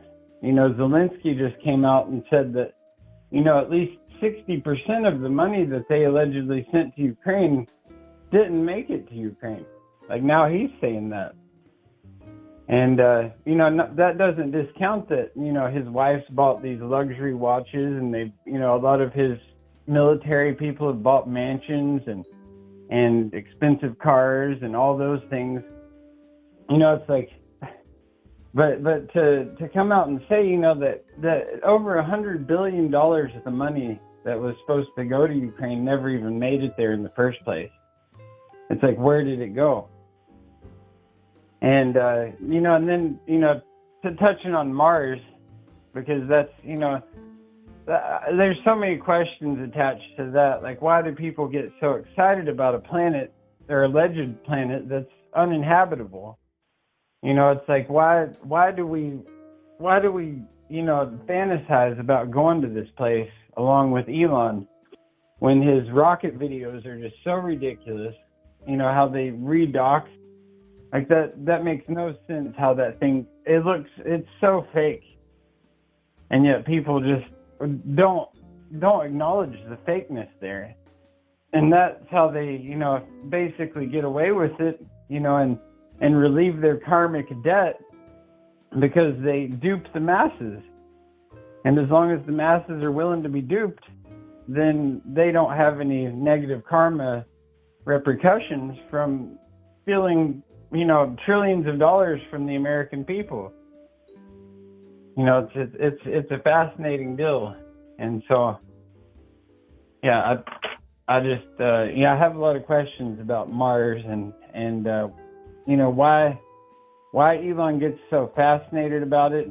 Why Werner von Braun wrote this book about Mars and space travel, and there was this character in it named Elon, way before Elon, even came on the scene. Mm-hmm. And yeah, it's fascinating. But that there's a video of Elon's dad talking about naming Elon after the character in that book because his dad read the book. Well, yeah, no, I didn't realize that, but I did see Elon. So Elon was not premonitioned to be the colonizer of Mars by any bullshit book. His dad read the book and named his kid Elon. End of story. Well, yeah, and that's how they work, like these characters are groomed and prepared for this, for from the beginning, that's part of the plan, and that's just their job here. They've been prepared for this, and that's why a lot of these people. Are they, or is it all just a bunch of? Are they just they want you to believe that kind of bullshit so they can maintain control over your mind and over the masses? I mean, because even Elon made a tweet about. He retweeted. He's like, how can this be true? And somebody talking about the character being named Elon in the book, and then he got community noted by his own community notes on X saying that, Elon's dad has talked about in interviews about reading the book and naming his son after the character in the book. And Elon himself is perpetuating that bullshit. Like, he's a troll. He's a troll. I know he's a gaslighter and a troll. He's the biggest troll of all of them. Like, he's trolling us about space travel. He's trolling us about our own government. He's trolling. Yeah, he is like the top-notch troll, and the Lord of memes, like he because he has the biggest voice, so he has the ability to troll everyone. That's, how they wouldn't be able to do near what they did if they hadn't have bought Twitter and been able to have like the people's, talking community, just like the voice of the people, and be able to, switch the narrative up, which I do appreciate X a lot. It's like, the free speech on there has been opened up a lot, but I do see people like myself and others who really talk truth being extremely shadow banned on there. It's like there's no question about it. Oh yeah, lots of people are shadow banned on there. Or like, I'll go and I'll just look at somebody's tweet and it'll have like 10 replies and I can't see any replies. Even if I change the little view settings underneath, it's like completely hidden from view. Or you'll go to certain people's, like Freeman Fly. You never see Freeman Fly stuff on Twitter, and then you have to go to his page to see anything. Yeah, no, it's ridiculous, and yeah, they're very big on the shadow banning there. Other than that, like I just wanted to mention Jaden Smith's, Will Smith and Jada Pinkett Smith's son. I don't know if you saw his outfit for the Grammys last night. No, I don't watch that shit. Oh no, but it's all over like the feeds on X and whatnot, like the reviews of like Kanye West, the alleged Kanye West. I don't even know if that's the real Kanye, but him parading his wife out completely butt naked on the red carpet, and like children see that and people see that, and it's just so disgusting. And then Jaden Smith he wore a freaking black castle on his head, like a really ridiculous looking black castle, and that like a lot of people are saying it's part of a humiliation ritual. You know, because that's how they do a lot of that. And he just looks so completely butthurt that he's having to wear this castle on his head, because it just looks, you know, like it almost looks like Castle Grayskull from He-Man, you know, like the toy version of it. And he's just having to wear it on his head on the red carpet, and then his sister is just like basically in her underwear beside him. And yeah, the Grammys, you know, it should be abolished, because, you know, all it is just a bunch of Illuminati sickos who, you know, most of them have been at the Diddy parties. You know, the fact that the Beyonce won Country Music Artist of the Year, and that Jay-Z, with all these allegations against him, was even allowed to attend this event. Just it's maddening. And, you know, like they keep saying they're going to reveal all this stuff and release all these things, and yet they snuck Diddy out of the prison last night, allegedly, or the night before, in the middle of the night, and took him to the hospital. So if that's even the real Diddy, because like I say, we'll never know. You look at the latex advancements that they have with masks that they put on people, and we don't know if any of these people are even real. So that's all. I just wanted to, you know, call and share a little bit of that this morning. I got to get going though. I appreciate you taking my call. All right. Talk to you later. All right. Bye. Bye. Sweet baby Jesus. ICE protest. Find it amusing that people actually view Musk as a real-life genius and entrepreneur. Oh, I know. Talks like a knucklehead. He couldn't have to be groomed to be something fake as shit anyway. He wouldn't have to be groomed to be something fake as shit. No kidding. He just has a bunch of money and he trolls everybody.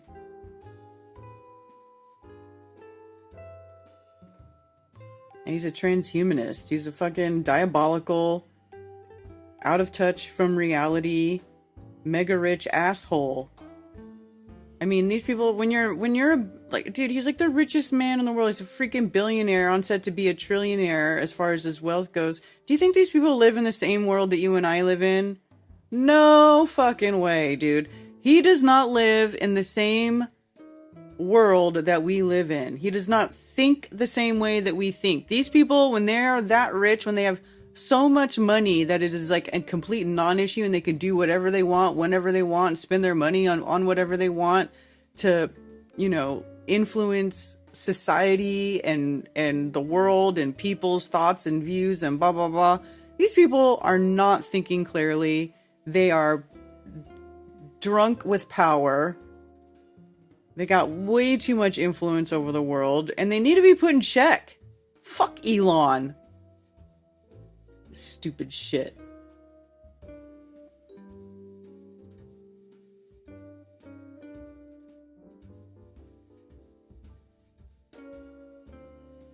I'm back. Is he done? Look up the Jaden Smith image. It's effing stupid. Okay.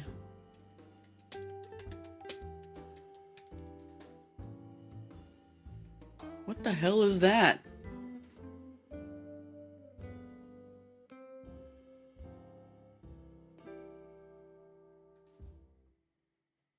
What kind of clown show? This is like,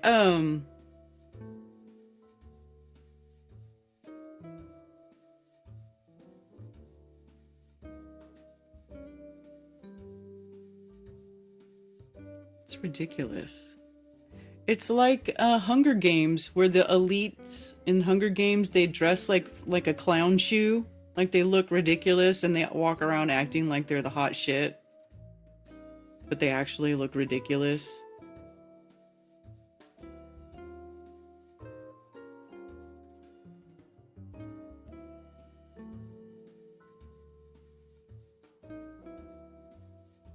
He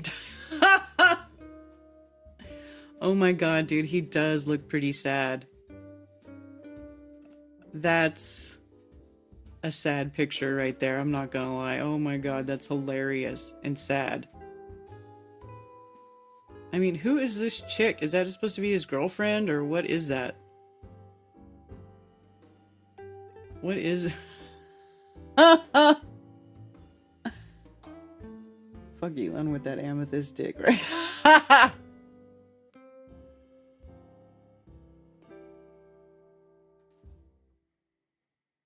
Doesn't look very happy. Humiliation ritual? I don't know.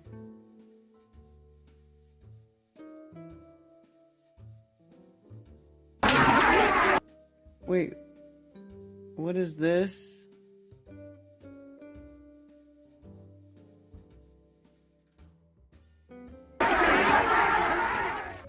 Es ist dem Feind gelungen, die Front in breiter Formation zu durchbrechen. Im Süden hat der Gegner Zossen genommen und stößt auf Stahnsdorf vor. Der Feind operiert jetzt am nördlichen Stadtrand zwischen Frohnau und Pankow. Und im Osten ist der Feind bis zur Linie Lichtenberg-Marsdorf-Karlshorst gelangt. Mit dem Angriff Steiners wird das alles in Ordnung kommen. Mein Führer, Steiner konnte nicht genügend Kräfte für einen Angriff massieren. Der Angriff Steiner ist nicht erfolgt.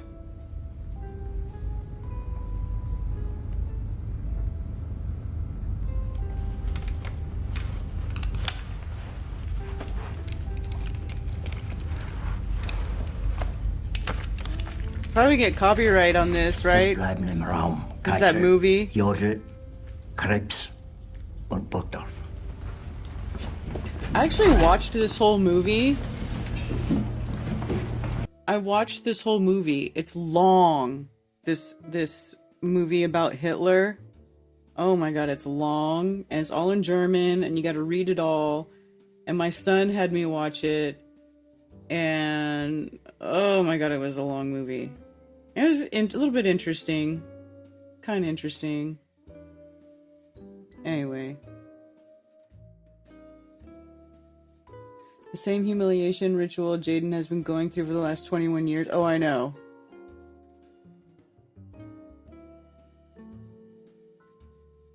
That's his sister?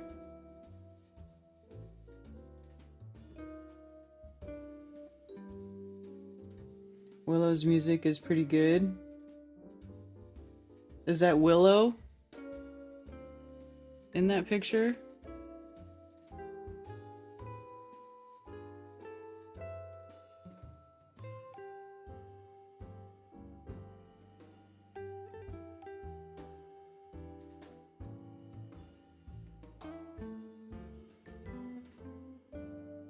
I don't understand.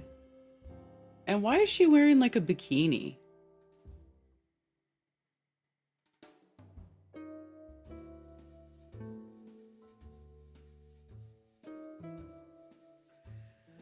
I don't understand these people.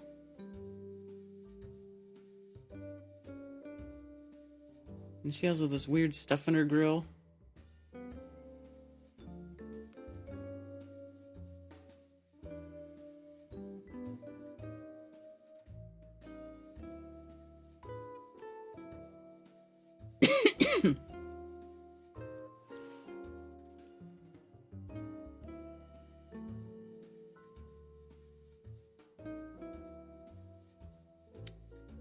Anyway, did I switch back? Oh, I didn't switch back. I don't really want to watch that whole clip because it's... I don't know. Seen all those.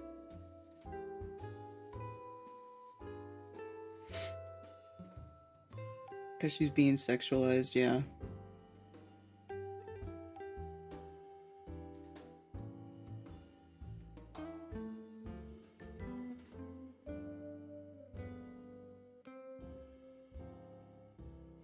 Why not wear a bikini? Her brother is rocking a dollhouse hat. Yeah, it's weird.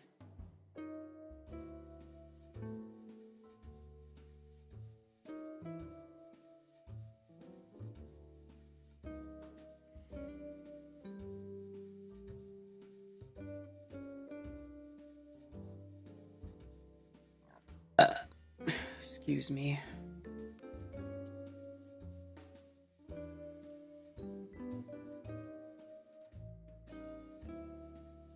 I mean, it's 4 minutes long and you gotta read it all. Meh.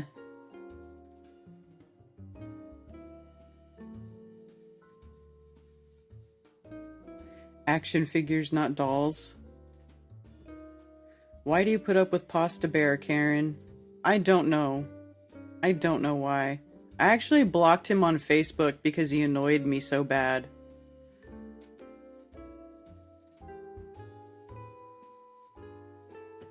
Because he kept putting stupid ass arguments against the jet fuel for the jet fuel hoax. You know, just he never has anything substantial. He's like, I imagined it, I meditated, and I saw the truth in the Akashic records through the ether, man. You know, it's like, come on, buddy, come on, brother. That shit don't fly anymore. You know, maybe when my mind was broken in the very, very, very, very, very beginning of Flat Earth, when, you know, when it first breaks your mind and you're like, oh my God, what's going on around here? What's real and what isn't? Maybe you could have suckered me in a while ago for that for like a few minutes. But now, yeah, fuck your Akashic record. I mean, not, you know, not that there isn't anything to that, but like, come on, brother. You're gonna have to bring a little bit more meat to the table. Thank you for calling Coffee Talk. You're on with Karen B. Hi. Good morning. Good morning. How are you? I'm doing good. How are you? Good. I was trying to figure out, is it a mitten or is it like a real rock or is it a dildo? What do you mean a mitten? It looks like a mitten, kind of like it's a mitten or something. I don't know. No, you're the one that posted it. I mean, tell me what it is. It's a amethyst stalactite. That looks like a penis? Yes. That's cool. There's actually like there'll be like you can find a lot of stalactites will end up looking like that. They kind of have that sort of phallic shape. Yeah. Mm-hmm. That's interesting. Hey, I was watching the guys on Globebusters yesterday, and there was a new proof on there. Did you see it? Did you catch it? Well, and it's really awesome. Well, no, because I was at Sarah and Griff's house, and I didn't go join the show until I got home, which was the very end when they were going around saying, "Hey, what do you got coming up this week?" And so I didn't go back and get a chance to go watch it yet. So no, I didn't watch it yet. Okay. Well, Yeah, it's actually quite compelling. So they always talk about, you know, with a lot of these proofs, you know, being mutually exclusive. And, you know, a lot of the Globies like to go to the shot of Mount Rainier. I think it's at dawn, where it's casting the shadow up on the cloud deck. Mm-hmm. I'm sure you've seen the image. Well, somebody finally yesterday, it wasn't Shane and it wasn't Alan, but they had found somebody who was working, you know, and basically in a graphics program. It was like, look, we can model that, you know, and like nobody had ever thought about doing it really. And it was about a 20-minute piece. And I was like, after like 10 years of this, like nothing really surprises me anymore. And I was really surprised, and nobody had ever thought to do it. But like, so the argument is, from a Globie standpoint, is like you've got the sun going down and it's casting the shadow back up to the cloud deck. And then they go into the conversation about, well, you know, you're on top of like one of the tallest mountains in the world, like K2, and it does a downward, you know, pyramid shadow, and it raises above your head from the mountain. And of course, the cloud deck, it looks like it's making a shadow up on the cloud deck because the cloud deck is at a constant level. And the Globies love that one. Well, some guy got a graphics program out, and he's like, look, well, if it's doing that, then it's going to cast a shadow of the curved Earth ahead of when it casts the shadow of the mountain. And I was like, I'll be damned. Like, why didn't somebody think about this before? So like they basically just plugged, you know, all the numbers into a graphics program and said, yeah, like preceding the mountain shadow up to the cloud deck, the triangle or whatever the shadow looks like on the cloud deck. Preceding that, you should see a shadow of the curved Earth coming up first on the cloud deck. And I was like, I paused. I was like, wow, like how come we haven't thought of this in like 10 years, right? And it's mutually exclusive. In other words, that has to happen in order for the Globies argument to work with the shadow being cast of a sun going down and behind a physical horizon, preceding that shadow going up the cloud deck of the mountain, you should have a shadow of the curved Earth preceding that at dawn, and the opposite, obviously, at sunset. How cool is that? That's pretty cool. I mean, it's totally cool. I was like, that's the first proof I've heard that it was pretty much original in a long time. And then and so they modeled it, showing these shadows the way these shadows should happen. Totally modeled. And was it and to scale though? Was their model to Globee scale? It was a 1 meter to kilometer. Okay. So, but I mean, it's, you know, but if you think about it, you don't really even need the graphics model to understand it. It's like, well, okay, so like then you should have a curved shadow of the horizon broadcasting up onto the cloud deck before the actual mountain casts its shadow, because of course the sun's still behind, you know, the Globie's physical horizon. And I was kind of like, wow, man, you don't get too many new proofs these days. And I was like, wow, that's a good one. I mean, that's like Globee shut up kind of proof. And they can't say anything about it, you know, and you would see like a curved shadow that would engulf, it would come up, or actually, you know, it would precede the mountain shadow. And I never thought about it. I mean, have you thought about that? Not really, I guess. Specifically of like the curve shadow, no. Yeah, and then we had another one too, which is like 8 years old. I was digging because we had Mark on last night on the show, and I was like just looking in some of his old videos just to see if there's anything curious. And there was one that I'd never seen that he had that was like 8 years old, which was the flight data of airplanes, and they have a map that shows you airplanes flying like in real time, like if you do a flight tracker or whatever.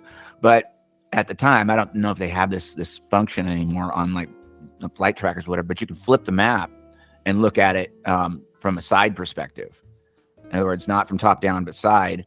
And it shows planes going up, getting to cruising altitude, and staying flat, like from New York to LA. And then, you know, obviously dropping down and landing. And it's like, well, you ask yourself this question, and this is like 8 years old, this video. I had never even seen it. And Mark was like, oh yeah, I remember doing that like 8 years ago. I'm like, dude, this is really good.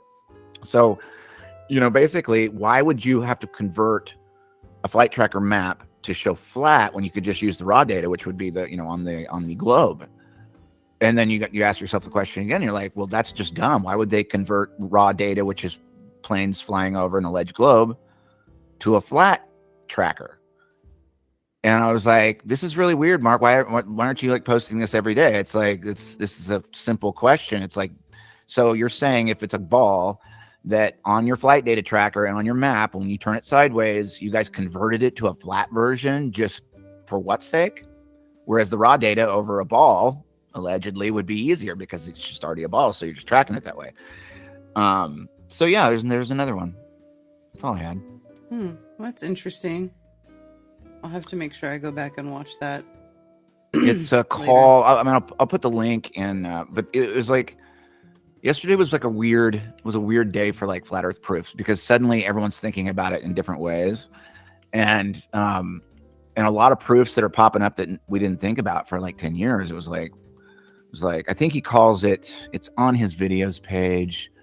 I'll just put the link in the chat real fast here.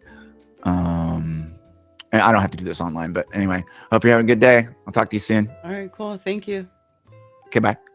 Bye. Actually, there was I was doing something where I was kind of working on stuff like that, but I wasn't 3D modeling it, which I wish I had kept up with my 3D modeling so I could do 3D models, but I did not. But you know what I was doing? I went and I bought some styrofoam balls from Hobby Lobby, and I was trying to record some good video of shadows going around a ball, because there is a text from one of these old vintage flat earth things where they talk about, where the guy's describing it. He's like, all you have to do is put a stick on a ball, but he was saying on an orange, and observe how the shadows behave when the orange turns, right? Versus having a flat surface and having the stick stand straight up and then the small light source going around it. that it's two different types of shadows, which is not exactly what you're talking about. It's different. But it's something similar that I had been kind of trying to figure out how to make a video for. I actually still have all that stuff set up over here. I may go back to it.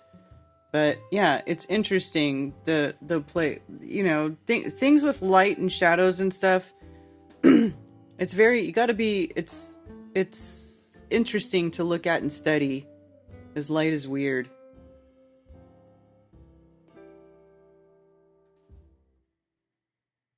Must watch Glowbusters.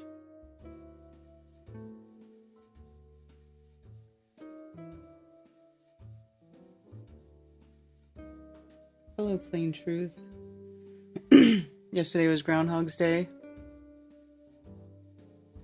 And then, but I will disagree with one point that Alex made when he was saying, if you think about it, you don't even need the modeling. You can just think about it. Well, people just think about the Selenion eclipse, but that doesn't prove that that is not a globe Earth proof. People think it is, but it's not. And I know that because I debunked it for myself using AutoCAD and 3D modeling. So here, I'm going to show you guys my lunar eclipse. I have these screenshots here. So it's the Santa Fe, December 10th, 2011 lunar eclipse. Who's calling me now? Thank you for calling Coffee Talk. You're on with Karen B.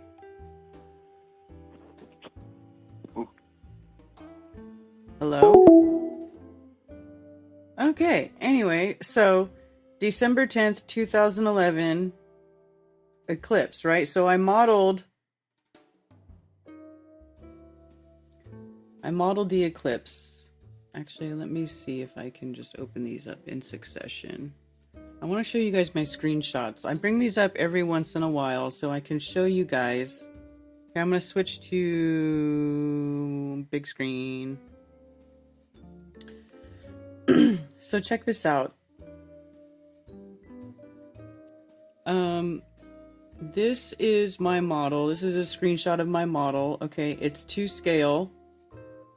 This is the Earth. This is the moon. And back over here behind where you can't see the Earth is the sun. So from the sun through the Earth is this blue like tube where you extract it all the way from the sun through the Earth, right?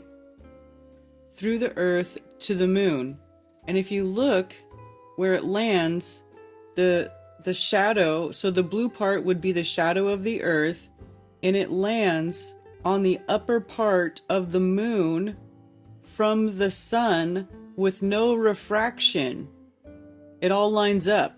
You get a actual physical syzygy of three bodies in the globe model in AutoCAD if you model it out. See? Boom. And it's to scale. This is actually to scale. So, and if taken from New Mexico, so you can see here, I've got my protractor placed on the correct location in New Mexico, and my angles are all drawn out. I even had, and this was even verified by Rob Durham and Dr. Zach. So I know people, you know, oh, stupid chick, what do you know about AutoCAD, blah, blah, blah. Okay, well, I had it double checked. I had people recreate it on their own, and it was verified by other people. So the Selenion eclipse is not a very good proof for flat Earth. People think it is, but it's not. And there's no refraction needed for it to all line up, which is weird because mainstream science will tell you that this eclipse, it happens because of refraction. I don't know why they say that. It's really dumb, but there's no refraction and I don't get it. So anyway, so now people still use it as a proof, even though really it kind of isn't a proof. And I still have the files. I just don't have AutoCAD. See, I have my AutoCAD files here. I've got everything. I've got my Earth resolution file from making my Earth.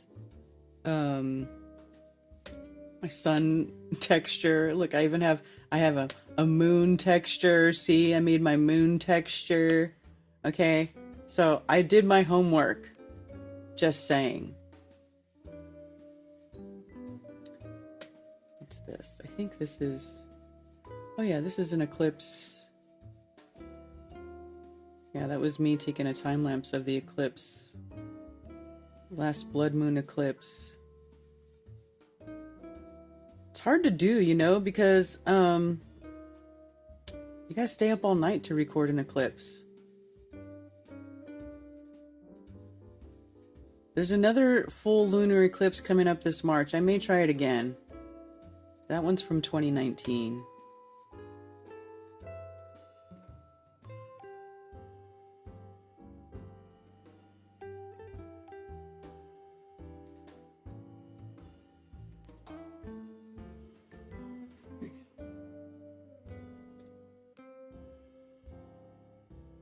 That's just a star trail. Okay. Anyway. You can import AutoCAD into Corel Draw. Well, I don't have Corel Draw either.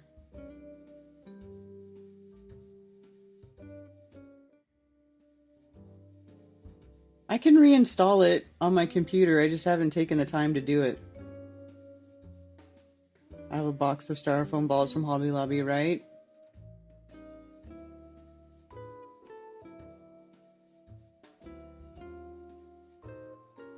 I'm just bothered that AE map or map implying an ice border is compromised. It was a great way to conceptualize. I guess it had to be revealed, though, to find the proper model. I mean, I don't know that the map is necessarily falsified.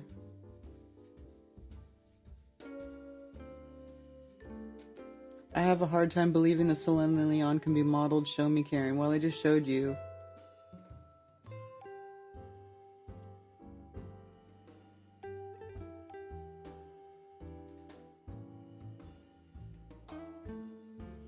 Oh, I forgot about DNC. What do you mean DNC?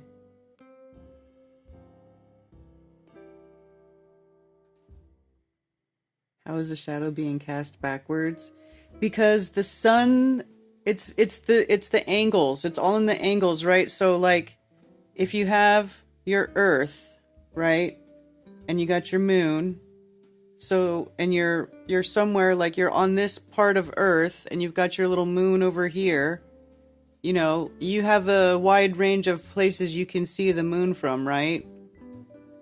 As it's going like this. So the syzygy happens when you've got the 3. So the sun is over here.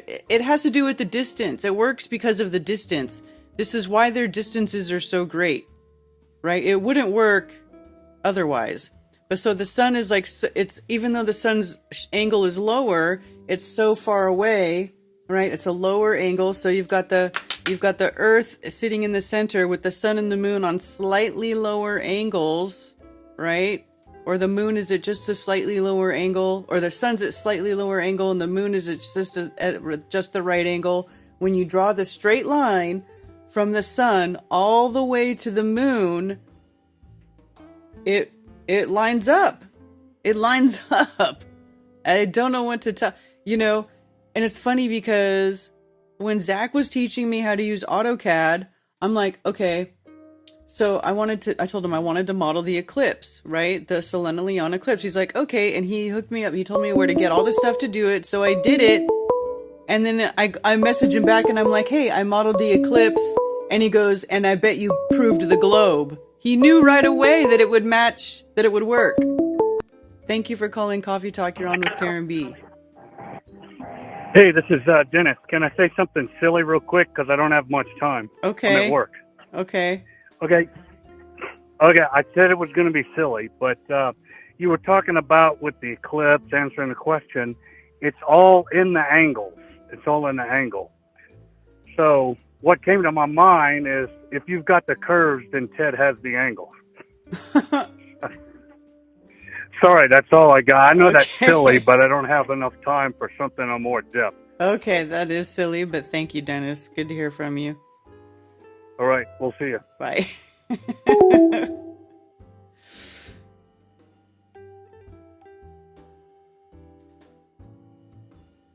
Like the shadow was being cast backwards? No. Okay, look. This is what it is. I know it's hard to tell. It'd be better if I had the model open and I could just scroll around and show you like what it is from side to side. But check it out. Okay, so let's see. So right here, this picture right here, can you see it? Down at the bottom, this is the Earth. Okay? This is the Earth down at the bottom. Behind the Earth this way is the sun. This right here is between the Earth and the moon. So there's the moon, here's the Earth, and back the other way is the sun. The straight line between the three, right? In the model. Here, this is the Earth. Okay? The sun. So, and it's funny because the sun is this way, right? It's a little bit below the horizon. But see, this right here, this screenshot right here, if you understand AutoCAD and like how you do the modeling. Okay, so when you model something on AutoCAD, you're using, the Earth is a ball, right? But when you measure the angles, you need a protractor with your location in the very center, and then your protractor, the 360 degrees around, is where you're gonna, plot your angles on, right? But you have to have that. So this right here, this little disc right here, is actually a side view of a 360 degree protractor placed on top of the location in New Mexico, which is your little circle, your viewing circle, your observer circle, right? So this is the side view. This is looking from the side of the observer. Okay? So this plate right here so New Mexico's right here. The observer would be standing perpendicular to the Earth right here. Okay? This is what makes this stuff so, like, makes it kind of confusing. So if you're standing perpendicular to the Earth here, right? Because you're always on top of the ball, right? So here, you're perpendicular to the Earth. You can see the moon right here is to the west of the observer, and the sun is to the east, right? So the sun will be 93 million miles away to the east, right? Which is this direction. And the moon is on the west. So this is the point of view that this is from, if that makes sense. I know it's hard to visualize, but you're standing on top of the ball. Your little dude always has to stand on the top of the ball, right? You're always perpendicular to the Earth. So wherever you walk on the globe Earth, where your feet stand is your dividing line of splitting the ball right in half, and you're always right on the top. You got to think about it that way. So, so this is the side view. So the person is standing perpendicular on the Earth in New Mexico this way, and when he looks to the east, he sees the sun, and when he looks to the west, he sees the moon. And if you draw this line, now this light blue circle that's going through the Earth, this light blue, it's basically just a visual representation of the sun rays going from the sun through the Earth to the moon. Okay? So, and I know my shadow is a little bit skinnier than the Earth, but I didn't want to make it so you couldn't see the Earth in the screenshot. But it still works, right? This only has to be bigger than the moon to show you how the shadow's working, right? So the shadow is coming from the top down here. So the shadow is the top down. And the part right here on the bottom is the exposed part of the eclipse. So this is your Selene-Leon eclipse with the shadow coming from the top down as modeled in AutoCAD, confirmed by Rob Durham, confirmed by Zach. It's not just me, okay? But here's the thing. It doesn't really matter because once you start getting into AutoCAD and modeling other stuff, it debunks flat Earth. It debunks curvature. It debunks how far you should see because of curvature. Like, there's a bunch of other stuff that is way more damning to the globe than this is to flat Earth, right? That's what I'm saying. It became a moot point. No Globie is ever going to bust out the AutoCAD, because then they're going to debunk themselves trying to find curvature and measure curvature. The globe math, when you apply it to the sky, all the mathematics works, but when you apply the globe numbers to the Earth, that's where shit fails. This is what I'm saying.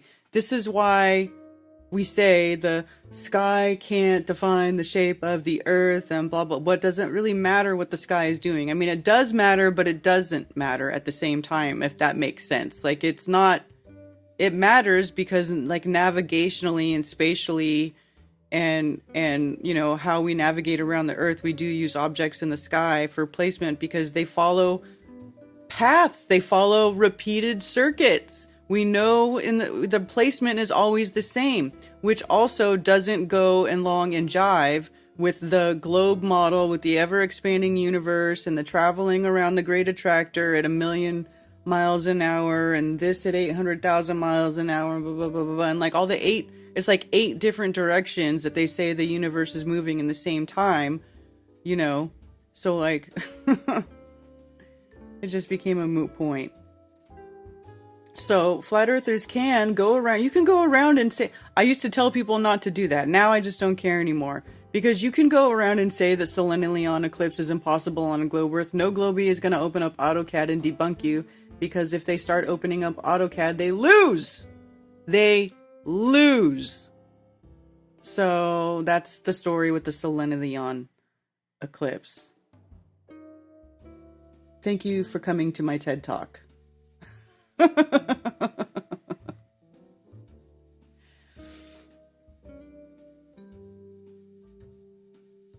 The sun is not in the screenshot, because if I zoomed out far enough to get the sun in the screenshot, you wouldn't be able to see the whole thing. You know, it becomes too small. It just looks like one big straight line. Because the sun, they put the sun 93 million miles away. 93 million miles away! And it's like ridiculous, right? Because the distance between the Earth and the moon is only 250,000 miles. So it's like, freaking how many more times the distance all the way to the sun, you know? So in the screenshots, I did not include the sun. I guess I should have taken a screenshot including all of it so you could see that it looks like a stupid straight line on the screen. It really, you can't see anything if I include the sun in the screenshots, which is why I did not. That's the fact. That's the truth of it. So anyway, I hope that makes sense.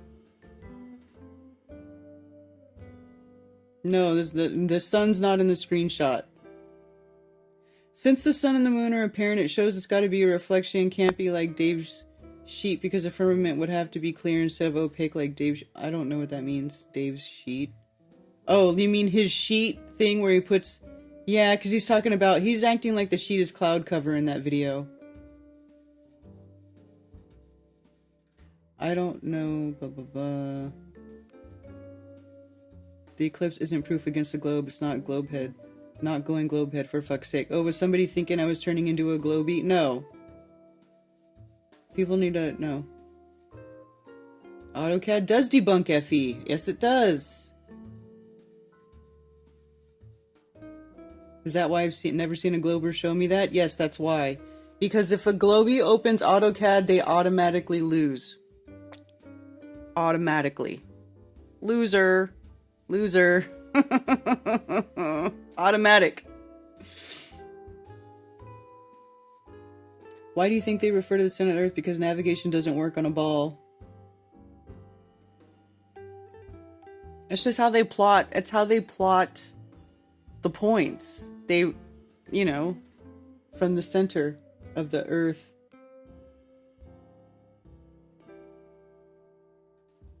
Great circle route works by cutting the imaginary ball in half to get the horizontal. That's why I didn't get it, because I saw 2 balls off to the left. Okay, yeah.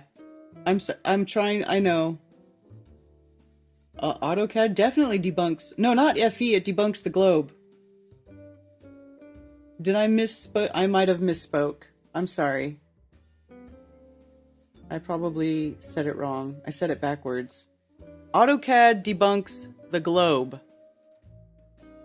Let me correct myself if I said it wrong. I probably did because I was yammering on and I said it backwards.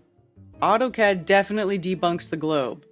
But AutoCAD also shows us that the syzygy between the moon, the sun, and the earth works to form what they call a selenium eclipse in their globe model. This is what I'm saying. Sky observations match the globe. They backwards engineered it so that it all works. They literally made the globe from the sky observations. So that's why it works. Now, when you apply that globular math to the earth and not the sky, the earth, that's where it fails because there's no measurable curvature and all that stuff. And we could see too far. And the stuff with the shadows, like you were talking about, like there's a whole bunch of stuff that doesn't make sense. And this is why no Globie will ever open AutoCAD to say, hey, look, I modeled this and I debunk you flat earthers with your selenium eclipse bullshit, because then they will show that the geometric curve, right? The physical curve doesn't block our view from anything, even though it should. It should. So there, I'm sorry for any confusion and my messed up talk. I apologize. I said it wrong. I probably said it wrong. It wouldn't be the first time.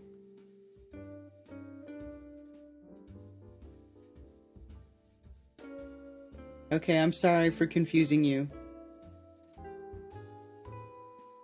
Yes, I messed up. But does that make sense now? And there is no atmosphere in AutoCAD, right? AutoCAD doesn't have the ability to insert an atmosphere into it like Cinema 4D does. Which is what Zach and Steve used when they did their star trails modeling, and they modeled the stars going over the flat earth, and once they added the atmosphere, it made everything dip below out of sight and then come back up, just like you see in real life. So it's quite interesting.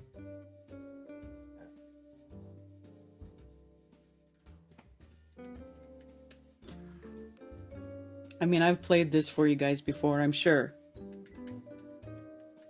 I've been going back to a lot of these older videos because, I don't know, I feel like sometimes when you get too far away from where you started and things kind of get wacky, you kind of just got to go back to the beginning and do a little review. So over time, I've been going and doing a little review. So here's this Star Trails solved. Today we're gonna explain a little bit more by showing you the star trails from different locations on the flat earth.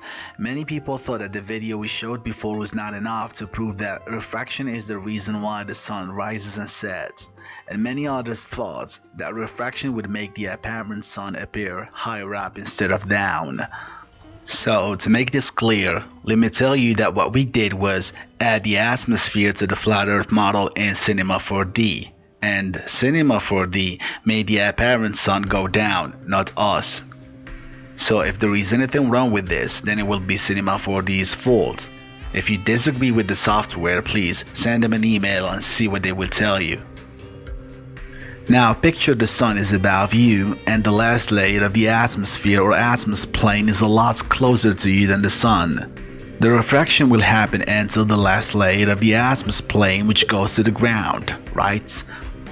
So looking at the sun from the ground through the atmos plane can make the apparent sun appear lower instead of higher. And if you look at it this way, the apparent sun will appear higher, right? But this is all incorrect. What you will see from the ground is the apparent sun only. So whether it appears here or there, it is always lower, and the real sun is always higher. Now the question is, what makes the sun go down as it moves away from you? There are a few theories about this, but they can all be wrong. But let us explain one theory. If the atmos plane is only 5 miles up, and the apparent sun is right above it, then yes, perspective can make the sun go down in less than 7,000 miles away from the observer. And this will make the flat Earth model work. But you and I believe that the plane or atmosphere is a lot thicker than that, therefore perspective would help a little, but not a lot. So if the real sun moves to the west for about 4,000 miles, how would the apparent sun look like from the observer's perspective? We can guess, but we will not know until we make a physical experiment that represents all of this. For example, we can do this in a big swimming pool to see how a refracted bulb will look like from far away, in order to see both refraction and perspective in action. If you guys can help, please contact us and let's prove this scientifically. But for now, let's just call it a theory. Because we're just trying to prove it in a 3D program. I'm pretty sure we are correct, but let's just call it a theory. Here is how the real sun and the apparent sun move in Cinema 4D. It's acting exactly how we expected. The apparent sun appears to move faster than the real sun, therefore it disappears in less than 7,000 miles away from the observer. When the apparent sun is at 0 degrees, the real sun is at 35 degrees. And as the real sun rises at its normal speed, the apparent sun follows at a higher speed. The more they rise, the closer they get, and when they are 90 degrees, the refraction is 0.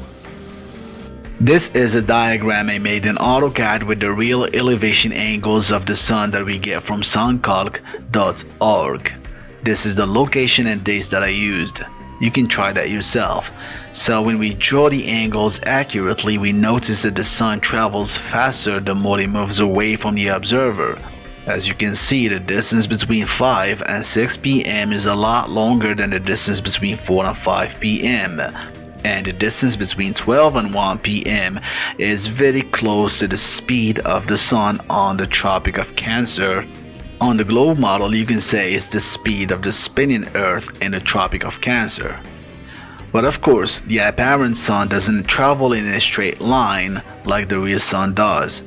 So the distance between each hour should not be so exaggerated. We can draw it like this, but this is nothing but a diagram. And by the way, if perspective is the reason why the sun sets on the flat Earth, then the more the sun moves away from us, the slower it should appear to us, right? Imagine yourself in the middle of a highway. The cars that pass by you will be moving in their real speed. But as they move away from you, they look like they are slowing down. But that doesn't happen with the sun, right? In fact, the sun appears to travel faster the more it moves away from you. So perspective is definitely not the only reason why the sun goes down.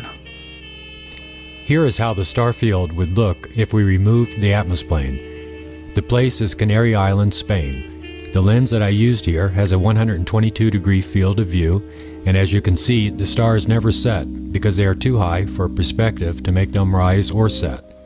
Their altitude now is about 4,000 miles.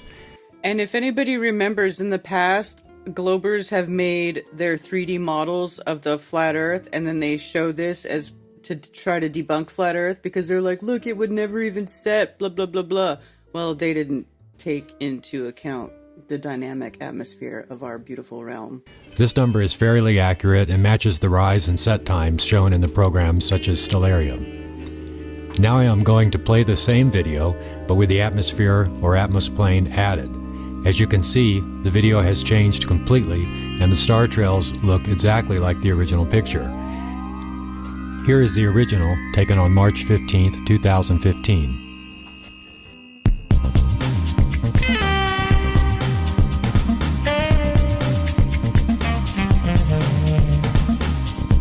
Now let's play the two videos side by side so you can see the effect of the atmosphere. We can do this from any location, they all work the same.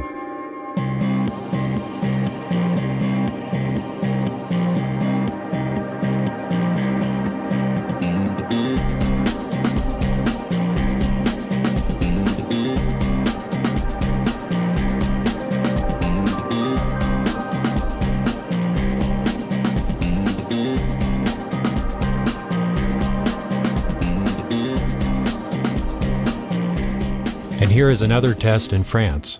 Look at it carefully and compare it with the original, and let us know if we're doing anything wrong.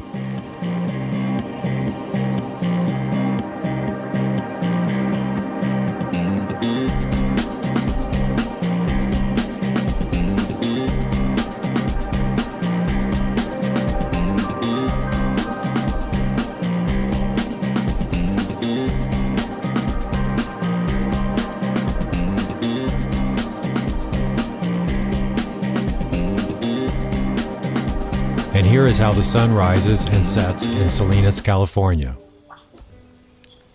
We still need to make adjustments to the height of everything, but the atmosphere already makes them rise and set correctly. The atmosphere was the key to solving the puzzle.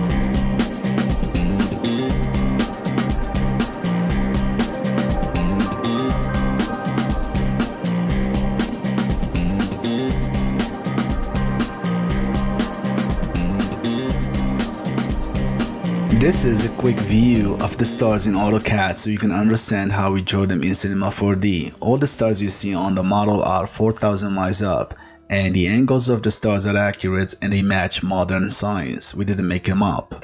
And that Excel sheet on the left side of the screen shows all the data that we used. You can find it in the description. Here is a south view of the stars on the flat Earth with the atmosphere plane added. Now this should be enough for some trolls to see that wherever we are on the flat Earth, the sun and the stars will rise and set.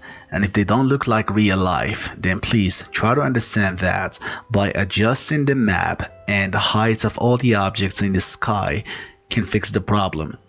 We still don't know for sure the heights of everything, and we still don't know for sure how the real map looks like.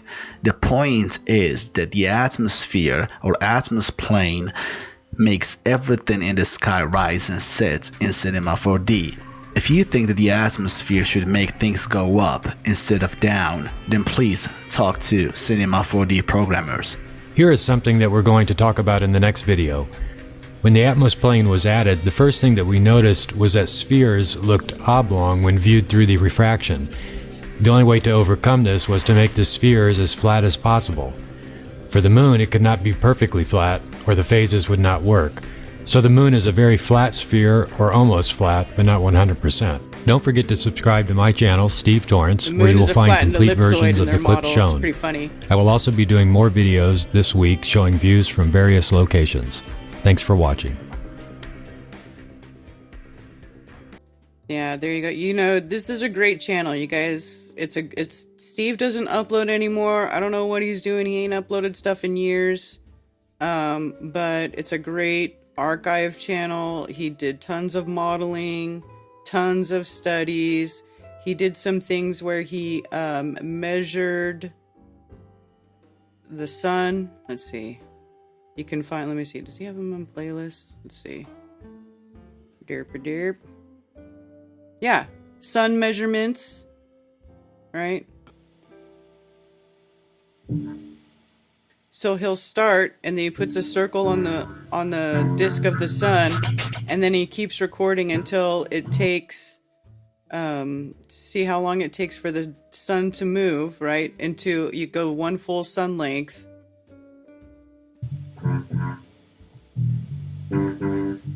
He's measuring speed. Sun took 2 minutes and 37 seconds to travel its diameter. And then he shows the math that he does, where he ends up doing the math and getting a 41.7 mile diameter sun based on his stuff. I mean, it doesn't really prove anything, but it's just an interesting way to just look at the luminaries. He did a lot of that stuff. He did moon measurements.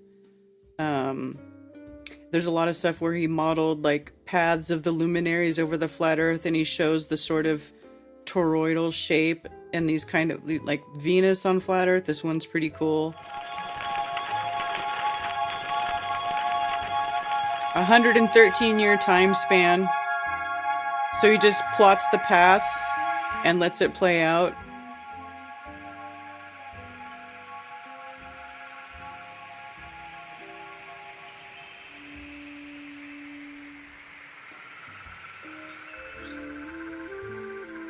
Sandor is back. Yeah, buddy. Hopefully, we'll get revived now that Sandor's back.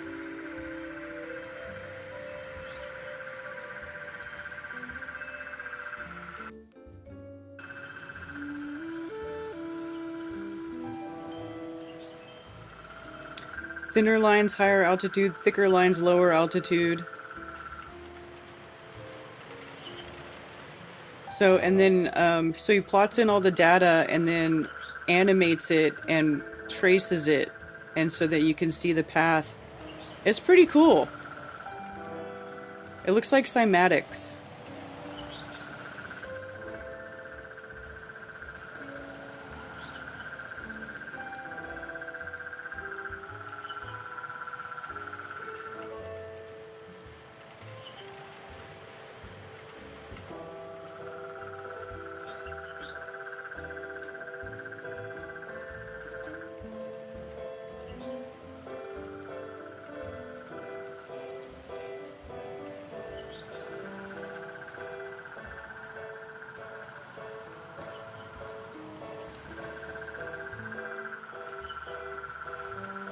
Anyway, and you go, and it starts to make this cool pattern.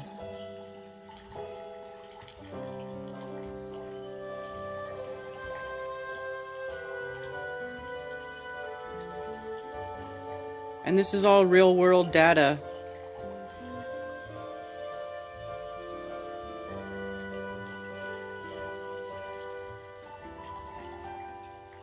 Anyway, it's just it's a totally different way to look at, you know, to kind of observe the Earth.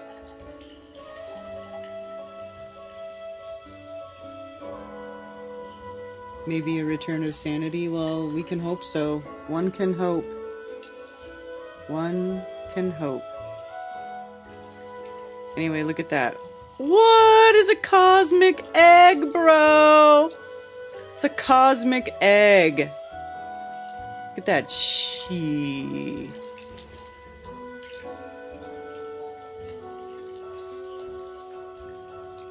that cool? That's what I'm saying, man. It looks like cymatics. It's like... This place is so cool.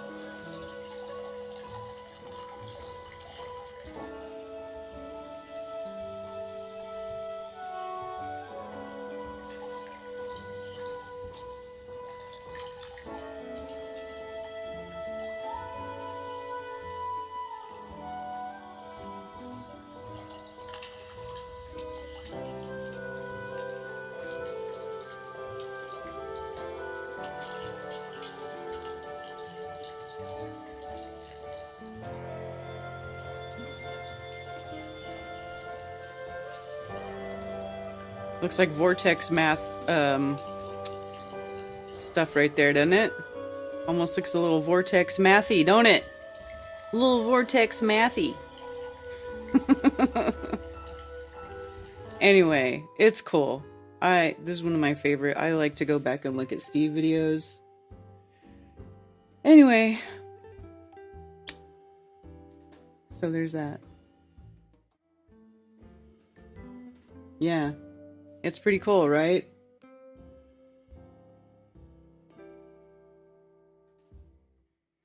If you look up when the sun sets in the southern continents, it's way earlier than in the north.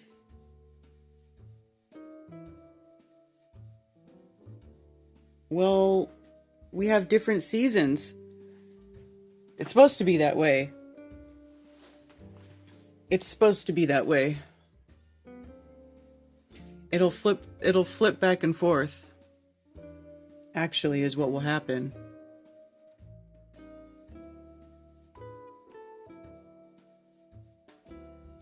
I wonder if the St. Louis Arch goes all the way underground and forms an egg shape.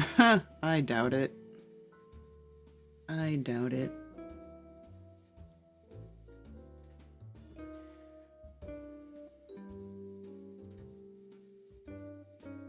So there's that. There's also too, what I've been doing is I've been going through, been trying to go through old videos. Like I said, I've actually been trying to do like just kind of backtrack, do a review, a personal review for my own thought processes. And I found some cool,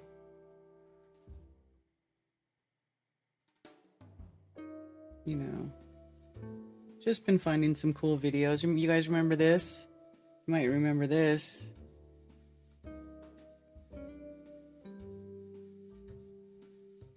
In the the face of overwhelming odds, I'm left with only one option. I'm gonna have to science the shit out of this.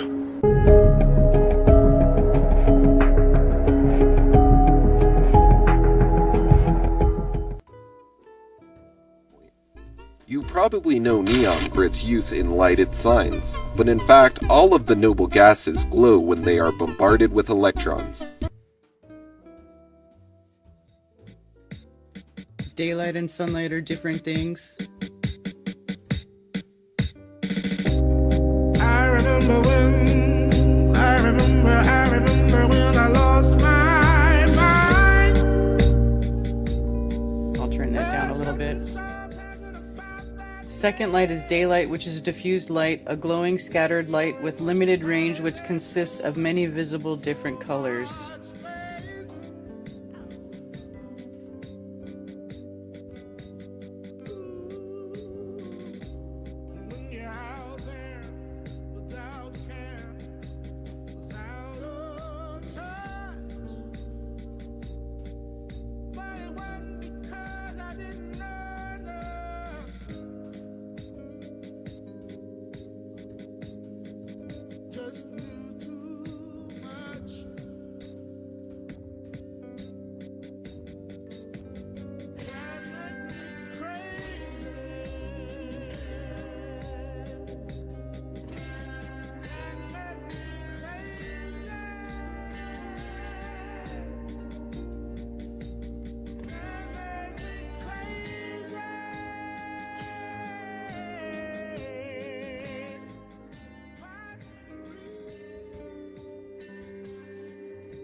Do you think that's true? The daylight will take the shape of the electric and magnetic field that it is within. It's possible. This kind of goes along with what Cammy's been saying, I think.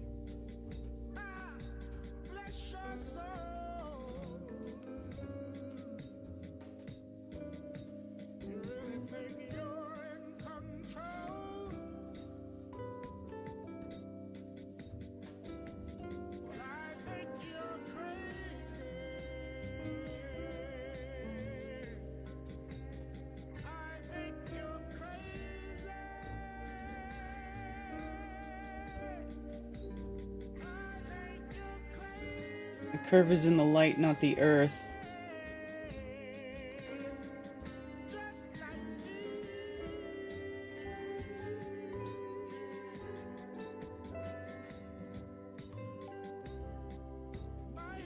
Does light curve because the field curves, or is it because of the natural drop-off? The inverse square law.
I don't know. He's saying photons, but I'm thinking it might be the gases, the particles in the gases reacting to the UV. I don't know if it's photons necessarily.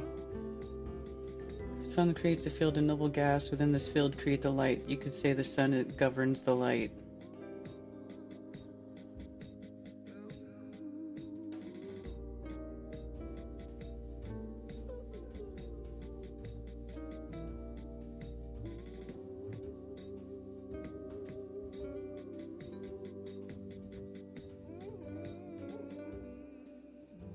Oh, you can still hear my background music. I'm sorry.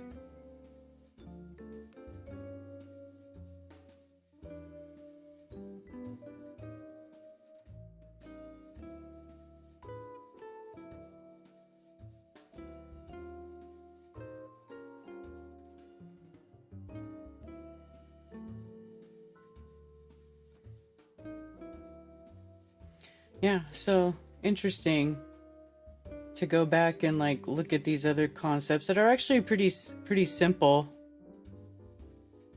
Oh, no wonder you said that, conspiracy music guru, flat earth man, when you have one video and he only ever added one video. View full playlist. It's There's one video. Well, he started making a playlist. He started. Photon is not the word I would choose. Yeah, exactly. Steve Torrance. Well, that last video was Dan Dimension. Let me see. Dan Dimension is the channel that made the daylight video that I just played. See. Flat Earth, Let There Be Light, Dan Dimension. Yeah, sorry. I had downloaded it and I had it saved to my desktop, so I was playing it through the player, but yeah, Dan Dimension is a good little channel too. He doesn't do very much either. Like 6 years ago is his last video. But he did a bunch of stuff talking about like the noble gases and plasma and it reacting to UV and stuff. It was pretty cool. Or reacting to electromagnetism, electricity and magnetism. So Dan Dimension, also a good channel you can check out. I don't know whatever happened to that guy. He hasn't done a lot of stuff for a while.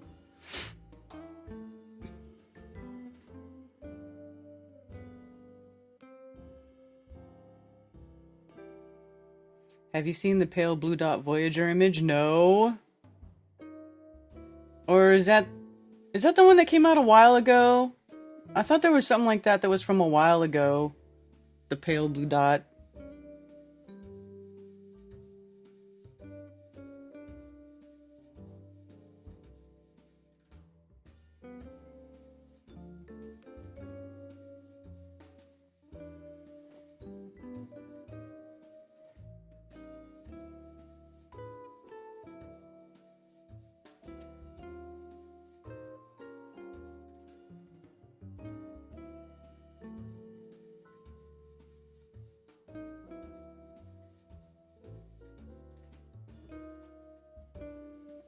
He's missed all the action days, he's missed it all.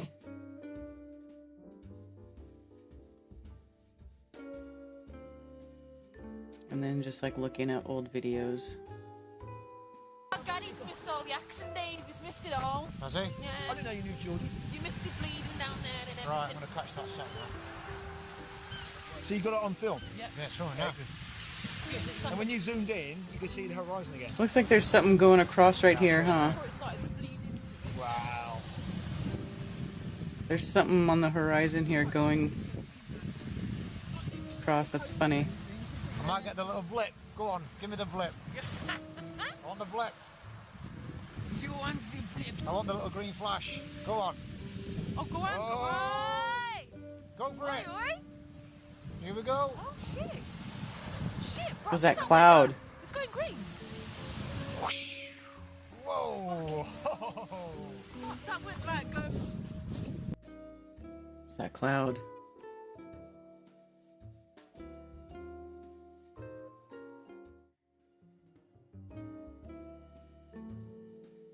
key, Gus Grissom.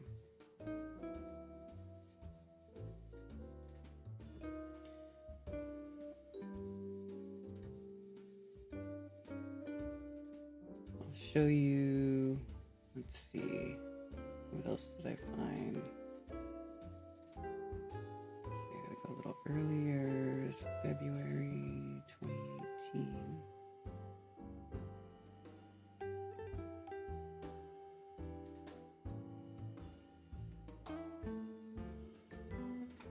Is that? No.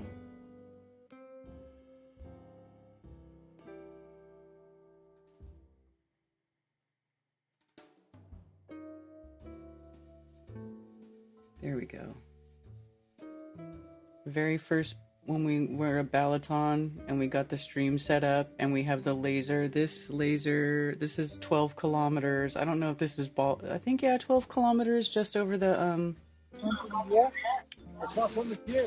yeah, just over the surface of the lake. So here we are, the laser's being shot out across the lake, and then this side over here on the left is the viewers over Lake Balaton. No, we're waiting for you.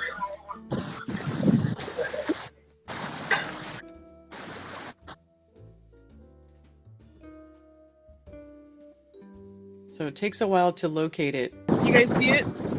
Can you see it on my screen? Where is it? I didn't. I see a white dot in the center, but I don't see a laser. I saw the blue laser from your camera earlier. It's hard to... Yep, I just want to say I'm so proud of all of you guys. Hey, thanks, Carl. Proud of everyone doing this. Proud of FE4. Thanks a lot. We appreciate that. Absolutely. And I'm not in Hungary. If I was there, I'd feel much... Jaron was still participating. Oh, look, now we can see it. So this is video from when we were in Hungary on Lake Balaton in late February. It's freezing. Now I can see it. You guys see it? Can you see it on my screen? Where is it? I didn't. I see a white dot in the center, but I don't see a laser. I saw the blue laser from your camera earlier, Karen. So I'm on this end trying to view the laser. Now they are flashing it for you. Yeah, see them flashing it? That's the laser. Oh, nice. So there. Got it. Okay, great. Can you hear me, Jared? Yeah, I can hear you, Rob. Cool. That's Steve's How are hand. ya? Steve Torrance You got doing it. that with his hand. Good. Perpendicular here in England. Hey, Rob, how you doing? Good, thanks, Bob. You? Oh, And what's going to be cool is once we get this lined up and leveled, then we're going to just be able to walk it, to the right, to increase the distance. Karen, how low can you get your camera to the ground? Only when I need to stop flashing it. Keeping that Well, in. the water is right there. Okay. I mean, Yeah, we can't really see There much. it I is. can't, Camera, because Karen. like there's this wall right here, Okay. and I see this wall. I can't really go unless I go start walking on the rocks, and Can I'm you not. climb in the water? No. Can you climb in the water? No, I just ate some hot food, and I have to let my stomach settle. The macaroni and cheese warming my belly. You know what? You need to change your channel name to Deep Inside the Butthole. Oh, people already call me that. And there it is. There it is. Lovely Balaton memory there. We're live, people. How would that be said? Dibbeth? Dibbeth? It would be Ditba instead of Ditrod. It'd be Ditba. Okay, well, it's a combination, I think. Yeah, that could stick. Nina, So, hey, Karen. Yeah. So you can see the laser blinking. Can you see the beam at all? We can't see the beam so much, but we can see the source.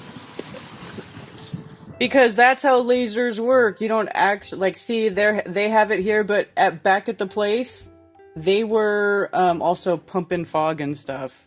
I wonder if you had I don't even know, once it a disperses, fog machine or powder or something on your side. Could you get the beam to show up? I wonder. Well, what we're gonna do is we have that I don't know what it's called, but it's the thing that we put up to shine the beam on. It's got reflective tape on it. Oh yeah, And so yeah. we're gonna put that up, and then we'll measure it when we with that. They got a fog machine over there, but not we don't have it over here. I know that sounds silly, but I was just trying to, you know, to get the beam to be visible. Yeah, we have a tarp that's got reflective tape grid on it that we're gonna use. Gotcha. Yeah, I did see that. Awesome. There was a lot of moisture in the air too. I was able to see. But there were other times when we were You set some doing fireworks Balaton off stuff. already? Actually, let me see. I'll pull up some other Balaton video. There was another thing where we like had to literally pump a fog machine so that we could see the lasers. That would take us like versions only get boost.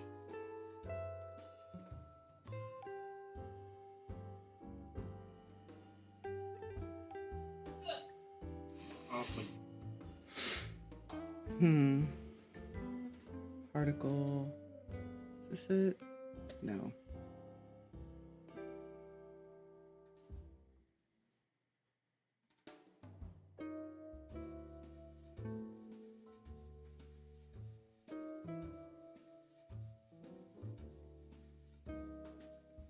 Anyway. Sorry I was late, but hey, Mark Sargent. Australia gets less sun than Canada in the summer, and in the winter all year it alternates, just not equal, much less daylight total and way less twilight.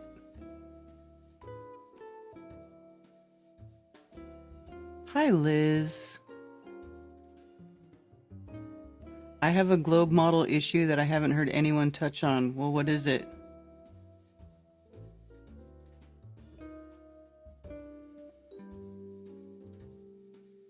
This globe lag gives me a headache. Is this it? Man, it's the best globe proof there is, though, really. I used to be a flat earther until I fucking took the high-speed jet down to Australia. Faster than the speed of gravity, man. You gotta wait for gravity to catch up with you for a few days. It's fucked up. You'd be all upside down. It hurt. That doesn't sound like what you were talking about. You can call in. Better call in soon, because I might wrap it up soon. It's already 1 o'clock. I've been yammering for quite some time now.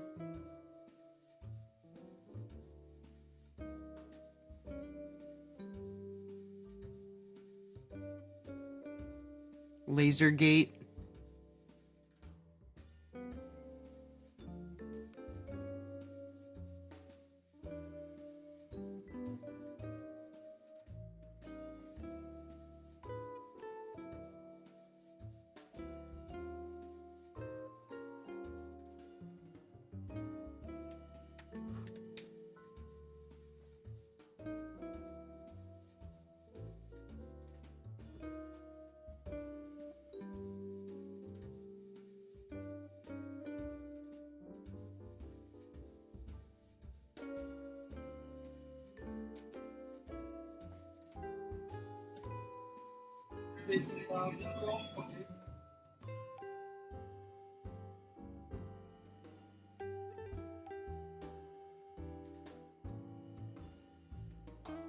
Trying to find one more video that I was gonna pull up, if I can find it. If not, I'll have to just do it later.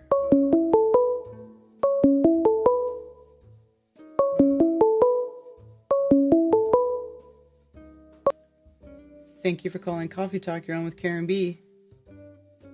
Hey Karen, it's Alex, Critical Inception. Hey, what's up? It was good seeing you all yesterday. We had a good time. I was just gonna touch on the airplane crashes. One thing about the DC crash, apparently the helicopter pilot may have been wearing night vision goggles, so that could affect their depth perception and ability to pick up on tiny little lights from airplanes like 5 miles away, because they had like 30 seconds like while they're on a collision course when they were aware that, you know, they need to be watching out for the plane. So that could also be a factor in the crash. do you know of any reports where it's been confirmed that the female was the one flying? Because I know there's 2 pilots up front in the cockpit. So Are you late? I'm not sure who has the controls. Yeah, they confirmed What that was it that? was a pilot with only 500 hours flying. They did not say for sure Oh. whether or not that they had their night vision on. Okay. Well, that's just crazy. Yeah, there's like a bunch of factors that kind of combined, like the traffic controller, like nighttime on a training flight. Like, I don't think you should have handed off the responsibility to the helicopter pilot. And like they had the collision avoidance warning on their screen. Like it just seems like he just kind of passed off the responsibility and then like went to do something else. And I've heard that they were understaffed. Like he was doing the job of 2 controllers that night. But still, like, you don't get a collision avoidance warning very often. And, you know, you hear news reports about, like, near misses and stuff. Like, that's a big deal that they got to watch out for. But, yeah, I think it's mostly, like, air traffic control and the helicopter pilot. I don't think the CRJ did anything wrong. They were just, you know, doing their job, lining up for landing, and they were ready to go. And yeah, that helicopter just popped up on their path, and, you know, whether the altimeter was off due to like their barometric setting or they just, you know, lost situational awareness and climbed a little bit too high. They were like just 100 feet too high, and that's all it took. So that really sucks. And it kind of hits home for me because like I'm from that area. So like I've flown into Reagan many times, and like there's a really cool park called Gravelly Point, like just north of the airport, where you can watch the planes fly literally like 100 feet over your head, and it's such a cool place to be and watch the airplanes. But yeah, that's really sad, and thankfully I don't know of any connections with me or my friends knowing anyone who was on that flight, but still it's really hard to hear about that kind of stuff. And on the other crash, yeah, that was nuts. The one in Philly. I've heard pilots suspecting that it could have been spatial disorientation because I think the cloud ceiling was only about 400 feet that night. So they were in the clouds. I think that, like, I was tracking it on ADSB. Like after it happened, I went and found the flight to see all the radar data, and they got to a maximum of 1,650 feet, and then they started to turn left and they just lost control. So for me, it was either spatial disorientation, which is where like you can't see, for those who don't know, you can't see what's going on out in the cockpit because you're in a cloud. So like you're supposed to rely on your instruments to navigate, but like with the inner ear, the vestibular system, like if you're making a turn or accelerating or decelerating, it's going to feel different for you, and you're going to have that natural reaction to like assume that the airplane is doing one thing, like climbing or accelerating, and you start to make control inputs that are contradictory to what the plane is actually doing. So like you just don't know where you're at. So that's why they're trained to use their instruments and trust their instruments to fly the plane. So it was either that or something with the control surfaces, like the ailerons or the tail. I don't know, something like mechanically could have been wrong. But yeah, that just happened so fast, and man, it was like going like over 300 miles an hour when it hit the ground. That's why it looked like a missile. It was going so fast. But yeah, it's just really devastating, and I saw some horrific videos on X that people were posting, like body parts, like some body hanging off of a roof and like bits and pieces everywhere. It's horrible because like that impact force, it just obliterates everything. Mm-hmm. But yeah, it's just crazy, all these things happening so close together. I don't know what's going on, but I'm not assuming conspiracy or anything like that. I'm just, trying to take in all the information and, make a logical deduction of what's going on. But I think it's just accidents, I think there might be something spiritual going on that could affect, the year 2025, but, it'd be speculation. But yeah, I'm not with just assuming it's a cover up or a conspiracy or it's a hoax or whatever. But that's just my 2 cents on that. Okay, cool. Yeah. All right. Well, great stream today. All right, thanks. Thanks for calling. All right. Bye. Bye.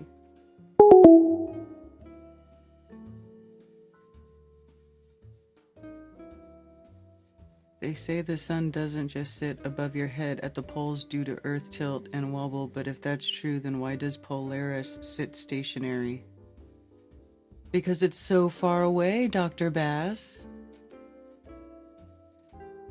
The DNC coverage?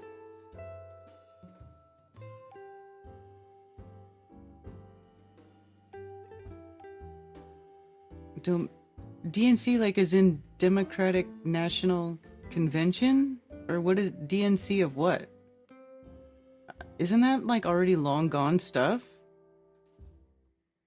I'm confused.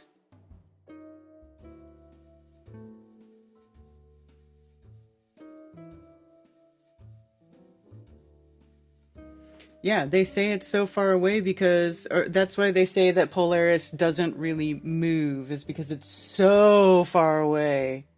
It's so far away. There's no parallax.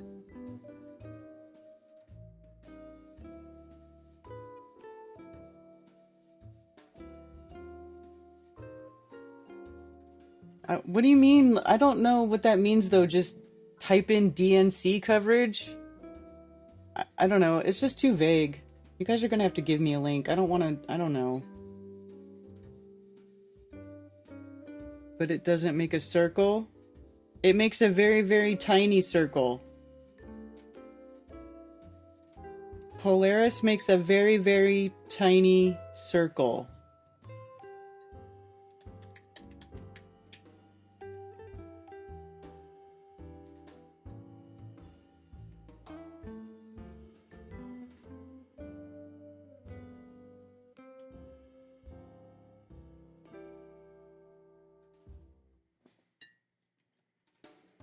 It's not exactly stationary. It does make a very, very tiny, tiny, tiny circle.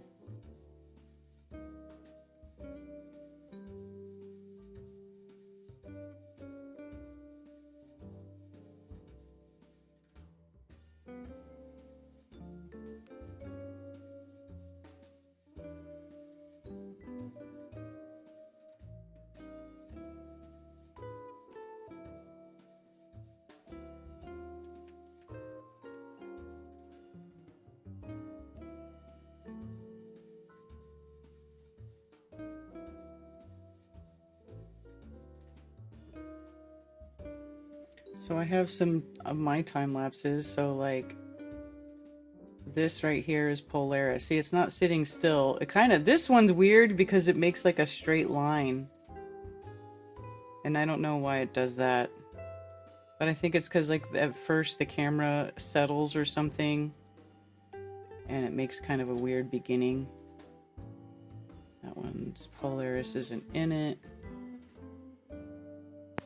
See here, Polaris is there, but watch it. That's Polaris. So it moves a very, very, very, very tiny bit.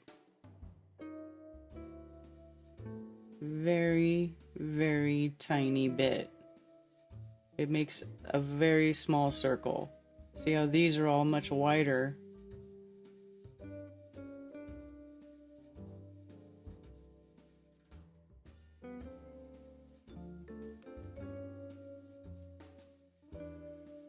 Here's another one. So there, you can see that Polaris does move a tiny bit. Right here. In the middle. Pink. So it's not stationary, technically.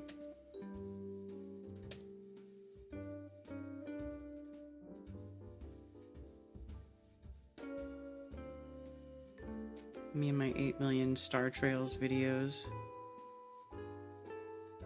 It's cool how they're different colors. Like this one's yellow, this one's like white, these are blue, that one's green. Whatever this is, it's green. Some of these other ones are more yellow, but they all have their own different color, which is kind of cool when you do Star Trails. I try to do zoomed in Star Trails. You can see the little dots. But again, you can see they're different colors like green, orange, yellow, light blue, different shades of blue. It's pretty cool. This place is really cool. I have to say, this place is the coolest. So the tiny circle that Polaris makes is due to Earth tilt and wobble. I mean, I don't know if they say that's why. Let's see.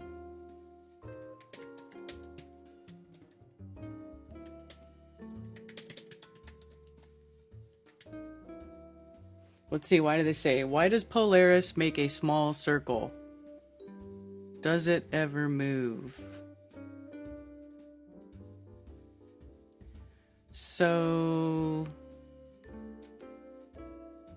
North Star, also known as Polaris, appears to stay fixed in our northern sky. It marks the location of the sky's north pole, or the north celestial pole, the point around which the whole northern sky full of stars turns. That's why you can always use Polaris to find the direction north. Even though the North Star doesn't appear to move, it does move. The North Star is a symbol for consistency, but a video of it overnight reveals that it makes its own little circle around the sky's north pole every day. That's because the North Star is offset a little by about 0.65 degrees from the celestial north, so Polaris makes a circle that is 1.3 degrees in diameter each day. When it's closest to the celestial pole, in about 100 years at a distance of only 0.45 degrees, it will make a daily circle of only 0.9 degrees. Where does this movement, or in Polaris' case, lack of movement, come from? It comes from the Earth's spin. Earth spins under the sky once a day, and our spin causes the sun in the daytime and the stars at night to rise in the east and set in the west, but the North Star is a special case because it lies almost exactly above the Earth's most northern axis. It's like the hub of a wheel. It doesn't rise or set. Instead, it appears to stay put in the northern sky. So I guess it doesn't say anything about wobble, but or tilt. It's just the spin.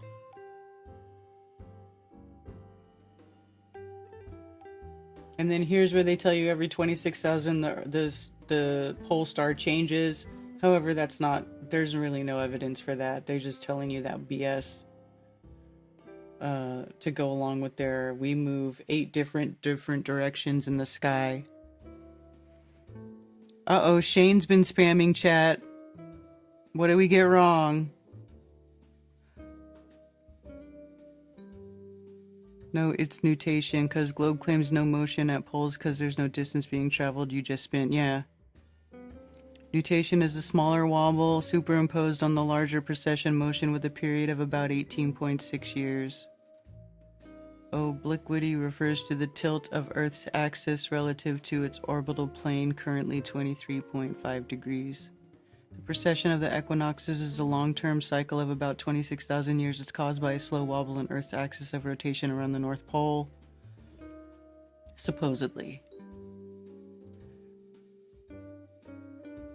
So it was 5 different stars. It's not 5 different stars. Because I would think that if the sun's motion is due to Earth motion, then the sun should sit stationary above your head at the pole. Well, no, because it's not as far as Polaris. So it's going to have more parallax or apparent movement relative to where you are in the sky, right?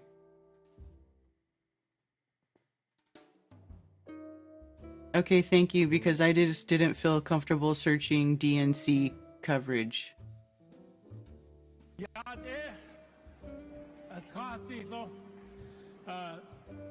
Oh wait, I saw this. This is Osmond Gold. It's 30 minutes long. Is there a timestamp?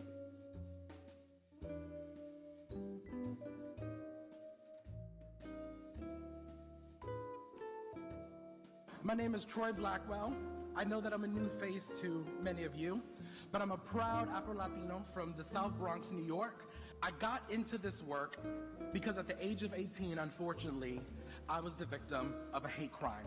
Today I stand before you as one of the first non-binary candidates to run in the DNC's 177-year history. I'm proud to be the only Afro-Latino in this race. I'm asking you to take a chance on someone like me, a proud, It's in his hair. non-binary Afro-Latino from the South Bronx. The final tally of votes: Troy Blackwell 0.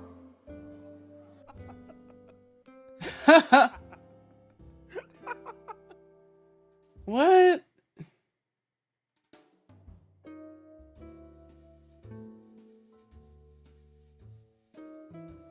Holy shit, you guys. What is going on over there? But why? There's no motion at the polls.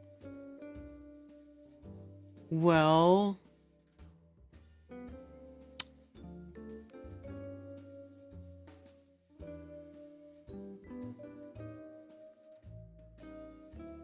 But why there's no motion at the polls? Well, allegedly you're still spinning. So...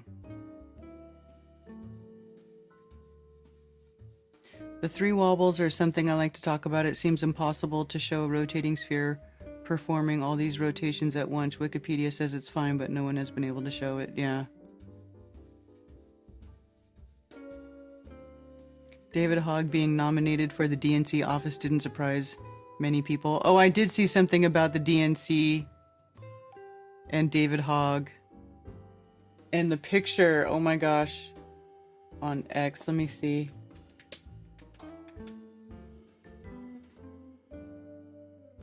Alleged fraud who manipulated the Parkland tragedy. This guy's such a clown show.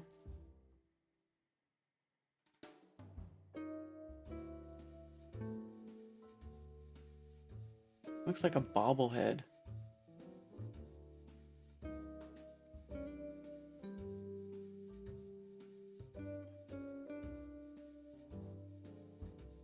Hogg is touted as their face of masculinity to help them regain the young male voters they lost in the 2024 election. This guy is their face of masculinity?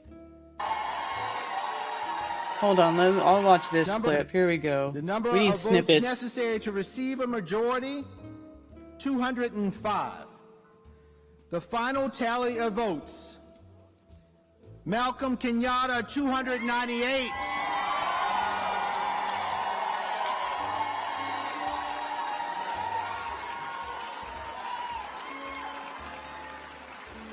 David Hogg, 214.5.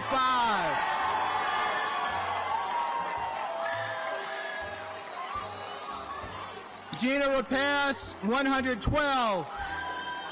Kaylin Free, 96. Shasti Conrad, 91.5. Abstain, no vote, 5. Based on these results, Malcolm Kenyatta and David Hogg are winners of this election.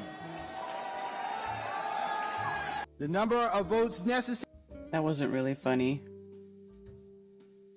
I guess you have to watch the whole thing for it to be funny, I guess, right? Or you guys don't have timestamps. I just don't really feel interested in watching this bullshit. I have to be 100% honest with you. I just don't. Haven't we seen enough mental disability on display?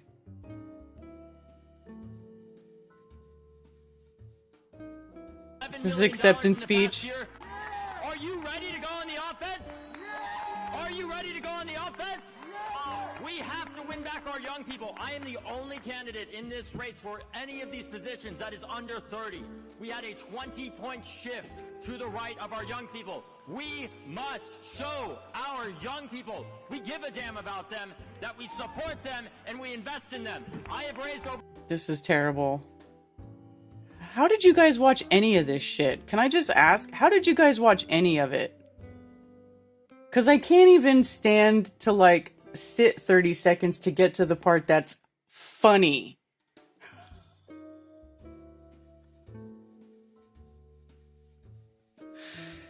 Where's the funny fucking part?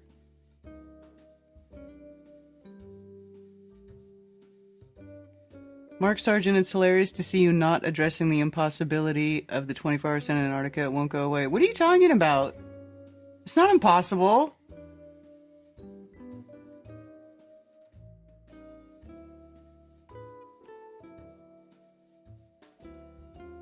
Sorry, I'm distracted by that epic fro.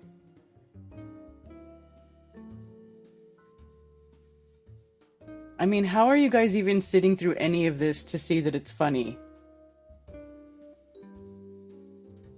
Serious question.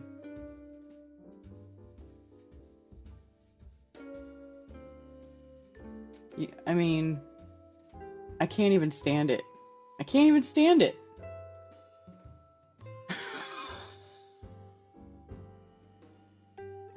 Where's the funny fucking part? It is not impossible on a flat earth. Please, just stop your crying. Listen. Listen. Listen. We don't care about your 24-hour sun in Antarctica. I don't care about it. Mark put up videos of them saying it's fake. Yeah, I know. Mark mirrored the video where they say it's fake. That's his problem. Talk to Mark about it. He's in chat. I didn't do it. He did it. I didn't mirror that bullshit.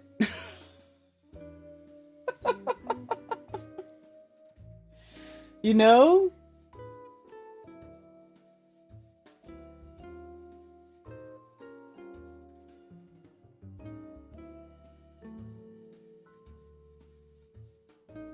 I don't know how to reckon the 24-hour sun in Antarctica. Oh, here, how about this? I got a little something I could show you maybe.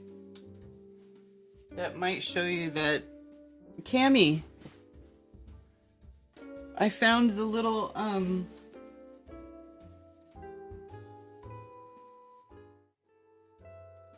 Oh, whoops, wrong one.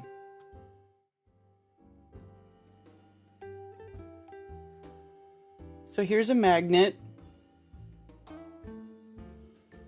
This is magnetic field viewer. So you'll see the green little hole, that's a pole. What's happening around that pole? What's happening around that pole?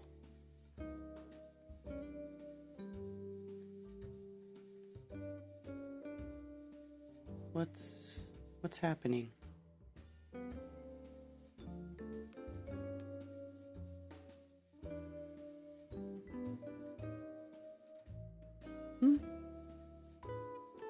What is that? What is that?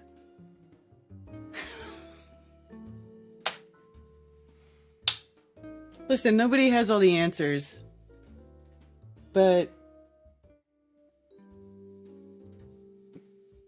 I mean, there's things that happen in real life, in physics, that can offer alternative explanations to there being one big sun, 93 million miles away, with us going around it and all that happy horse shit that you guys like to push and prove. That's very gay, Mark. I may not agree with it, but a bunch of people do. Give the people what they want. First rule of media, like I am doing now, giving you a comment. I mean... The other part of that is like, it's almost like, as a parent, you know, your children want all kinds of stuff, but do you give them everything they want? No. Sometimes you're like, you know, I don't think that's such a great idea. I'm not going to do that. Now, they might go get whatever they're trying to get somewhere else and not from you, but just because they want it doesn't mean you have to give it to them.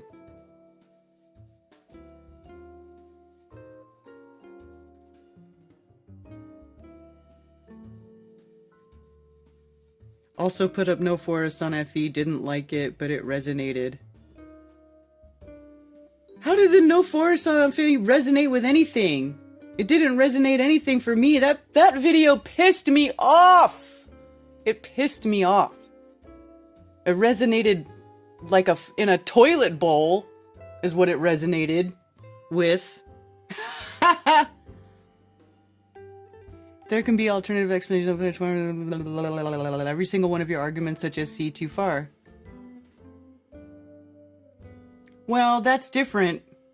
Because you're talking about unseen forces versus physical objects. So you're not really comparing two things. I would be an awful parent. I can't imagine battles with schools. Yeah. Don't let Mark babysit.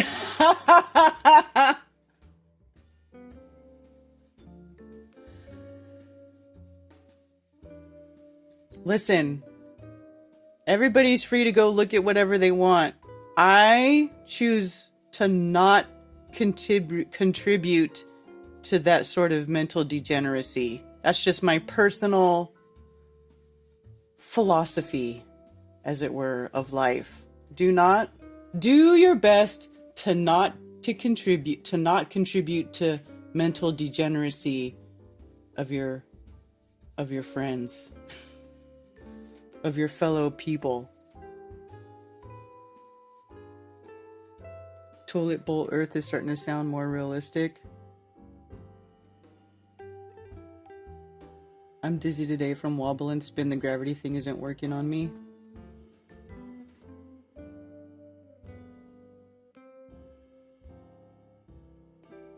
That's too funny. Yeah, I hate politics. You're right, I do. I do pay attention to what they're doing because the bullshit they do does either make your life more difficult or less difficult.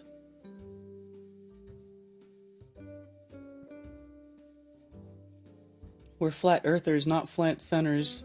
Yeah, we're flat earthers, not no 24-hour sun in Antarctica earthers. Exactly. Exactly. And it's funny. Yeah, I know. They're just they want to bury you. They're dying to bury you. That's why they did this stupid final, and they call it the final experiment, because words are like spells, right? That's them word spelling, trying to make people think this is it. This is the decider, the final experiment. This will prove definitively one way or another. But it didn't definitively prove shit other than the sun actually makes a circle over the pole in Antarctica, south of South America. Confirmed. So that's all I got to say about that.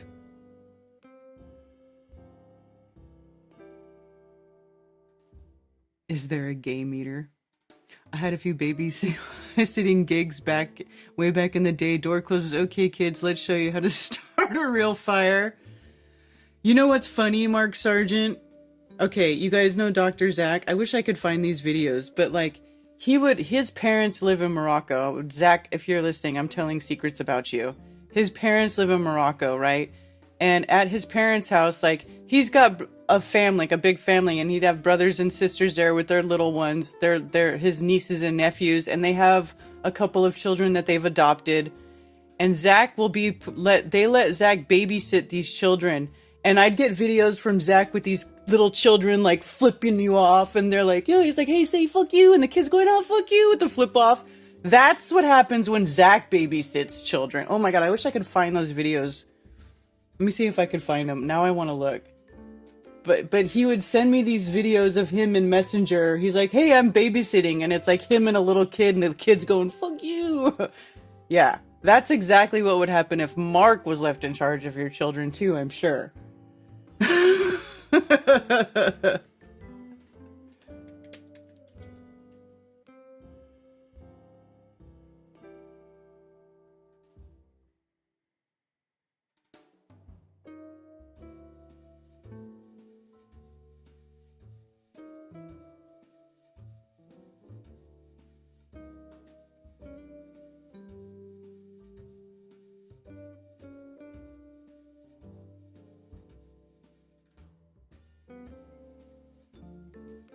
I don't know where these are. I don't think I ever did have them or save them, but they would be somewhere in Messenger. I remember I saved one because it was hella funny, but I don't think I have it anymore. Now that I'm looking in here, I don't think I have that video anymore. Yeah, no. Anyway, it'd be hilarious though. That's exactly the type of shit that would go down if Mark was babysitting, I'm pretty sure.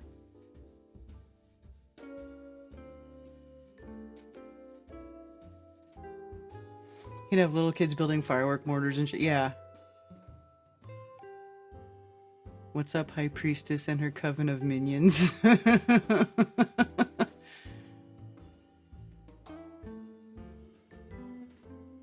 don't think I ever had the same kids twice.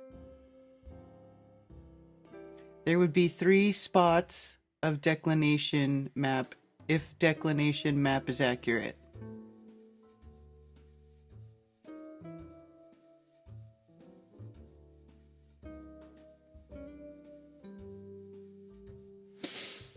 I don't know. I don't know. It's interesting though. There's still interesting stuff that you know, we could look at. We can ponder and explore and investigate and, you know, experiment. Experiment.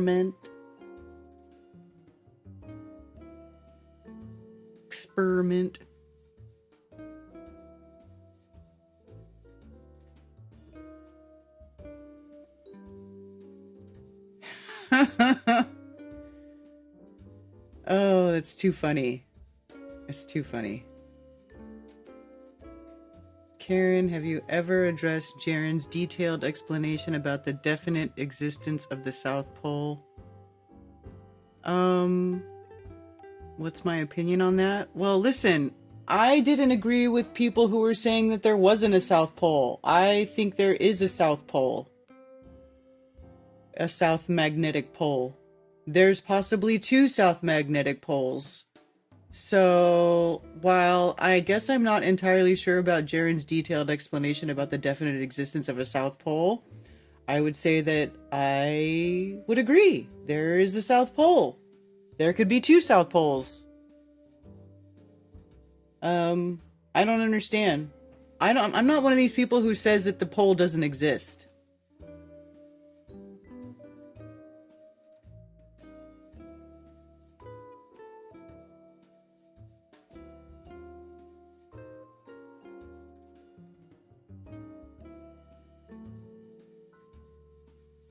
I think there is 2 outer poles. I think so too. There's got to be at least 2. It'd be interesting to see what goes on south of South Africa. That's all I got to say about that. I wonder if the swastika could have been a symbol of Earth, the 4 rivers that flow from the center. Could be. Or it could also be like the Big Dipper going around the North Pole and delineating this time of year and therefore showing the seasons.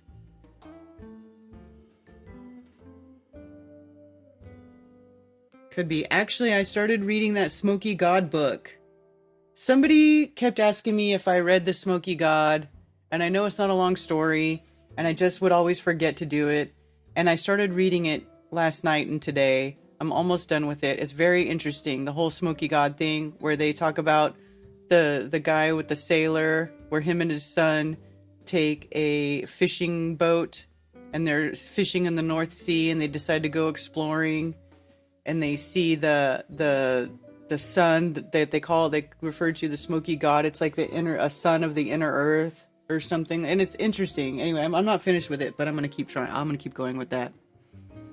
Do you not know the connection between the existence of the South Pole and the wavy path the sun circles in Antarctica? That's crucial. There's a reason why it goes horizontally at the pole. What are you talking about, horizontally?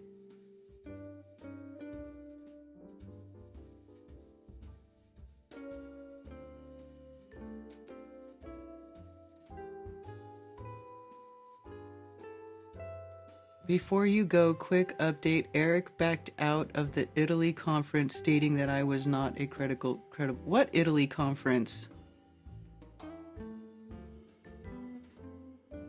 There's an Italy conference?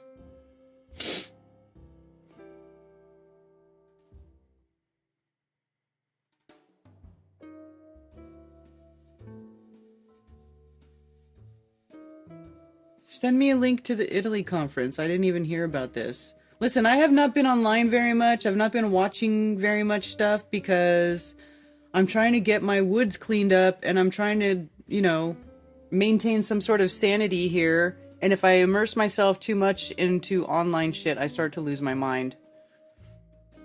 So, yeah. I didn't know there was a conference announcing today on my channel, July in Venice. The sun at the pole goes around in a horizontal line. Oh, you mean because it maxes out at elevation. I get it. You have to be at exactly 90 degrees south to see that, though. They weren't at 90 degrees south. They were at 79. That's why when Jaren was there, the sun went up and down in a wave, because they were not at 90 degree. The sun would only maintain the same elevation in the sky if you were exactly at 90 degrees south. Once you get off that 90 degree mark, then you get the ellipse becomes looking a little bit wonky, right? Due to perspective. It's not directly over you anymore. Now you're at an angle. You're on the edge of the circle. So therefore, when it's closer to you, it's higher, and when it's farther away, it's lower. That's what do you mean?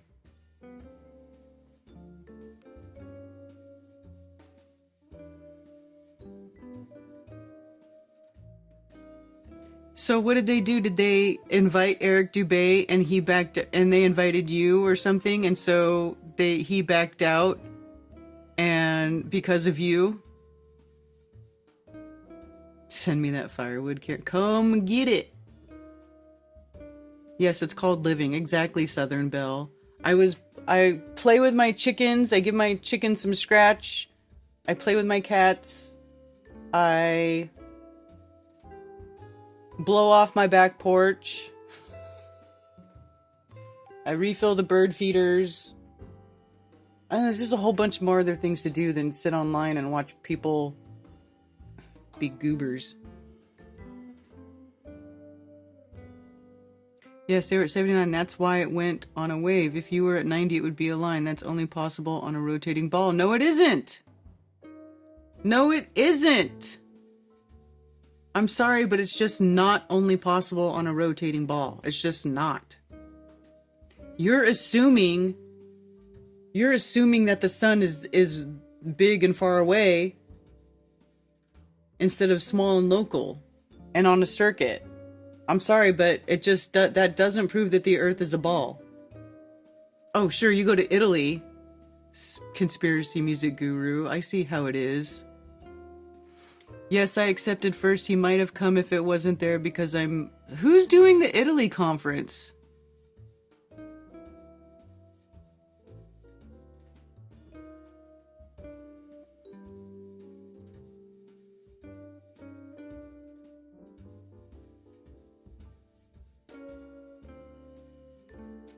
Maybe possible 6 more realms like our own. So a total of 7? I mean, who knows?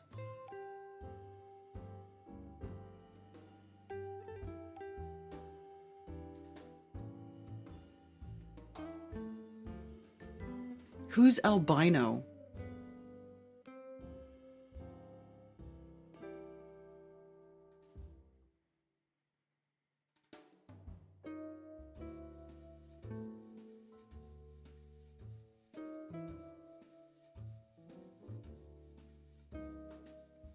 Why?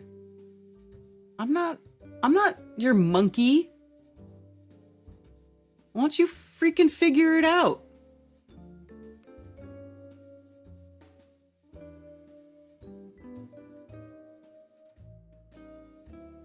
Who's albino? You're saying the name wrong.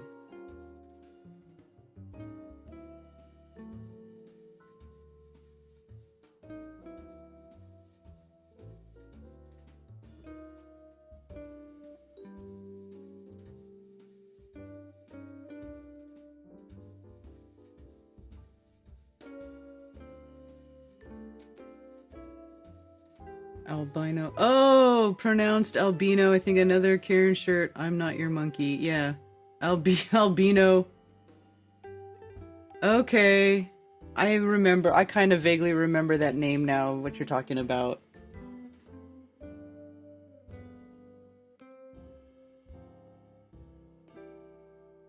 When is it? In July? It's gonna be hot. It's gonna be hot in Italy in July, in Venice, and it's gonna smell like roses.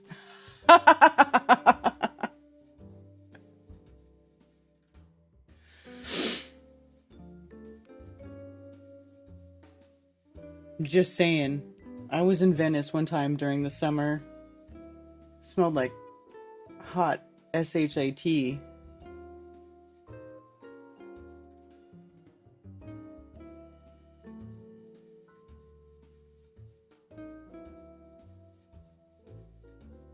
I think I'd rather be in Rome or something that time of year, just saying.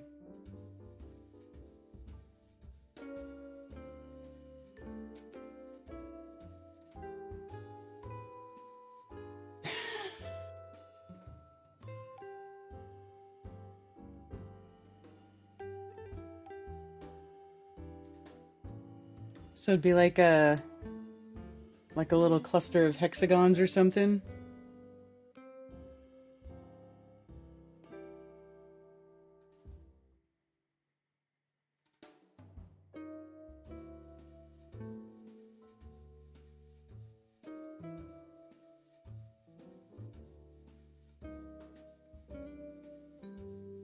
I mean, I don't have any physical models, and I probably won't have any physical models, you know?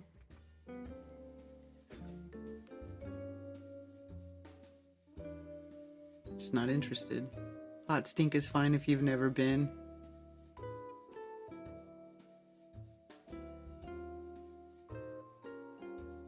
I'm just saying, that was probably the most disappointing part about Venice, was how it freaking stank. I mean, when it's hot, because when did I go? I went in June. I went to Italy in June. And I was in Venice, it was June. Oh my god. Beautiful city. Smells like a porta potty. Maybe they fixed it since then. That was 20 years ago. Hopefully they fixed it, because ugh.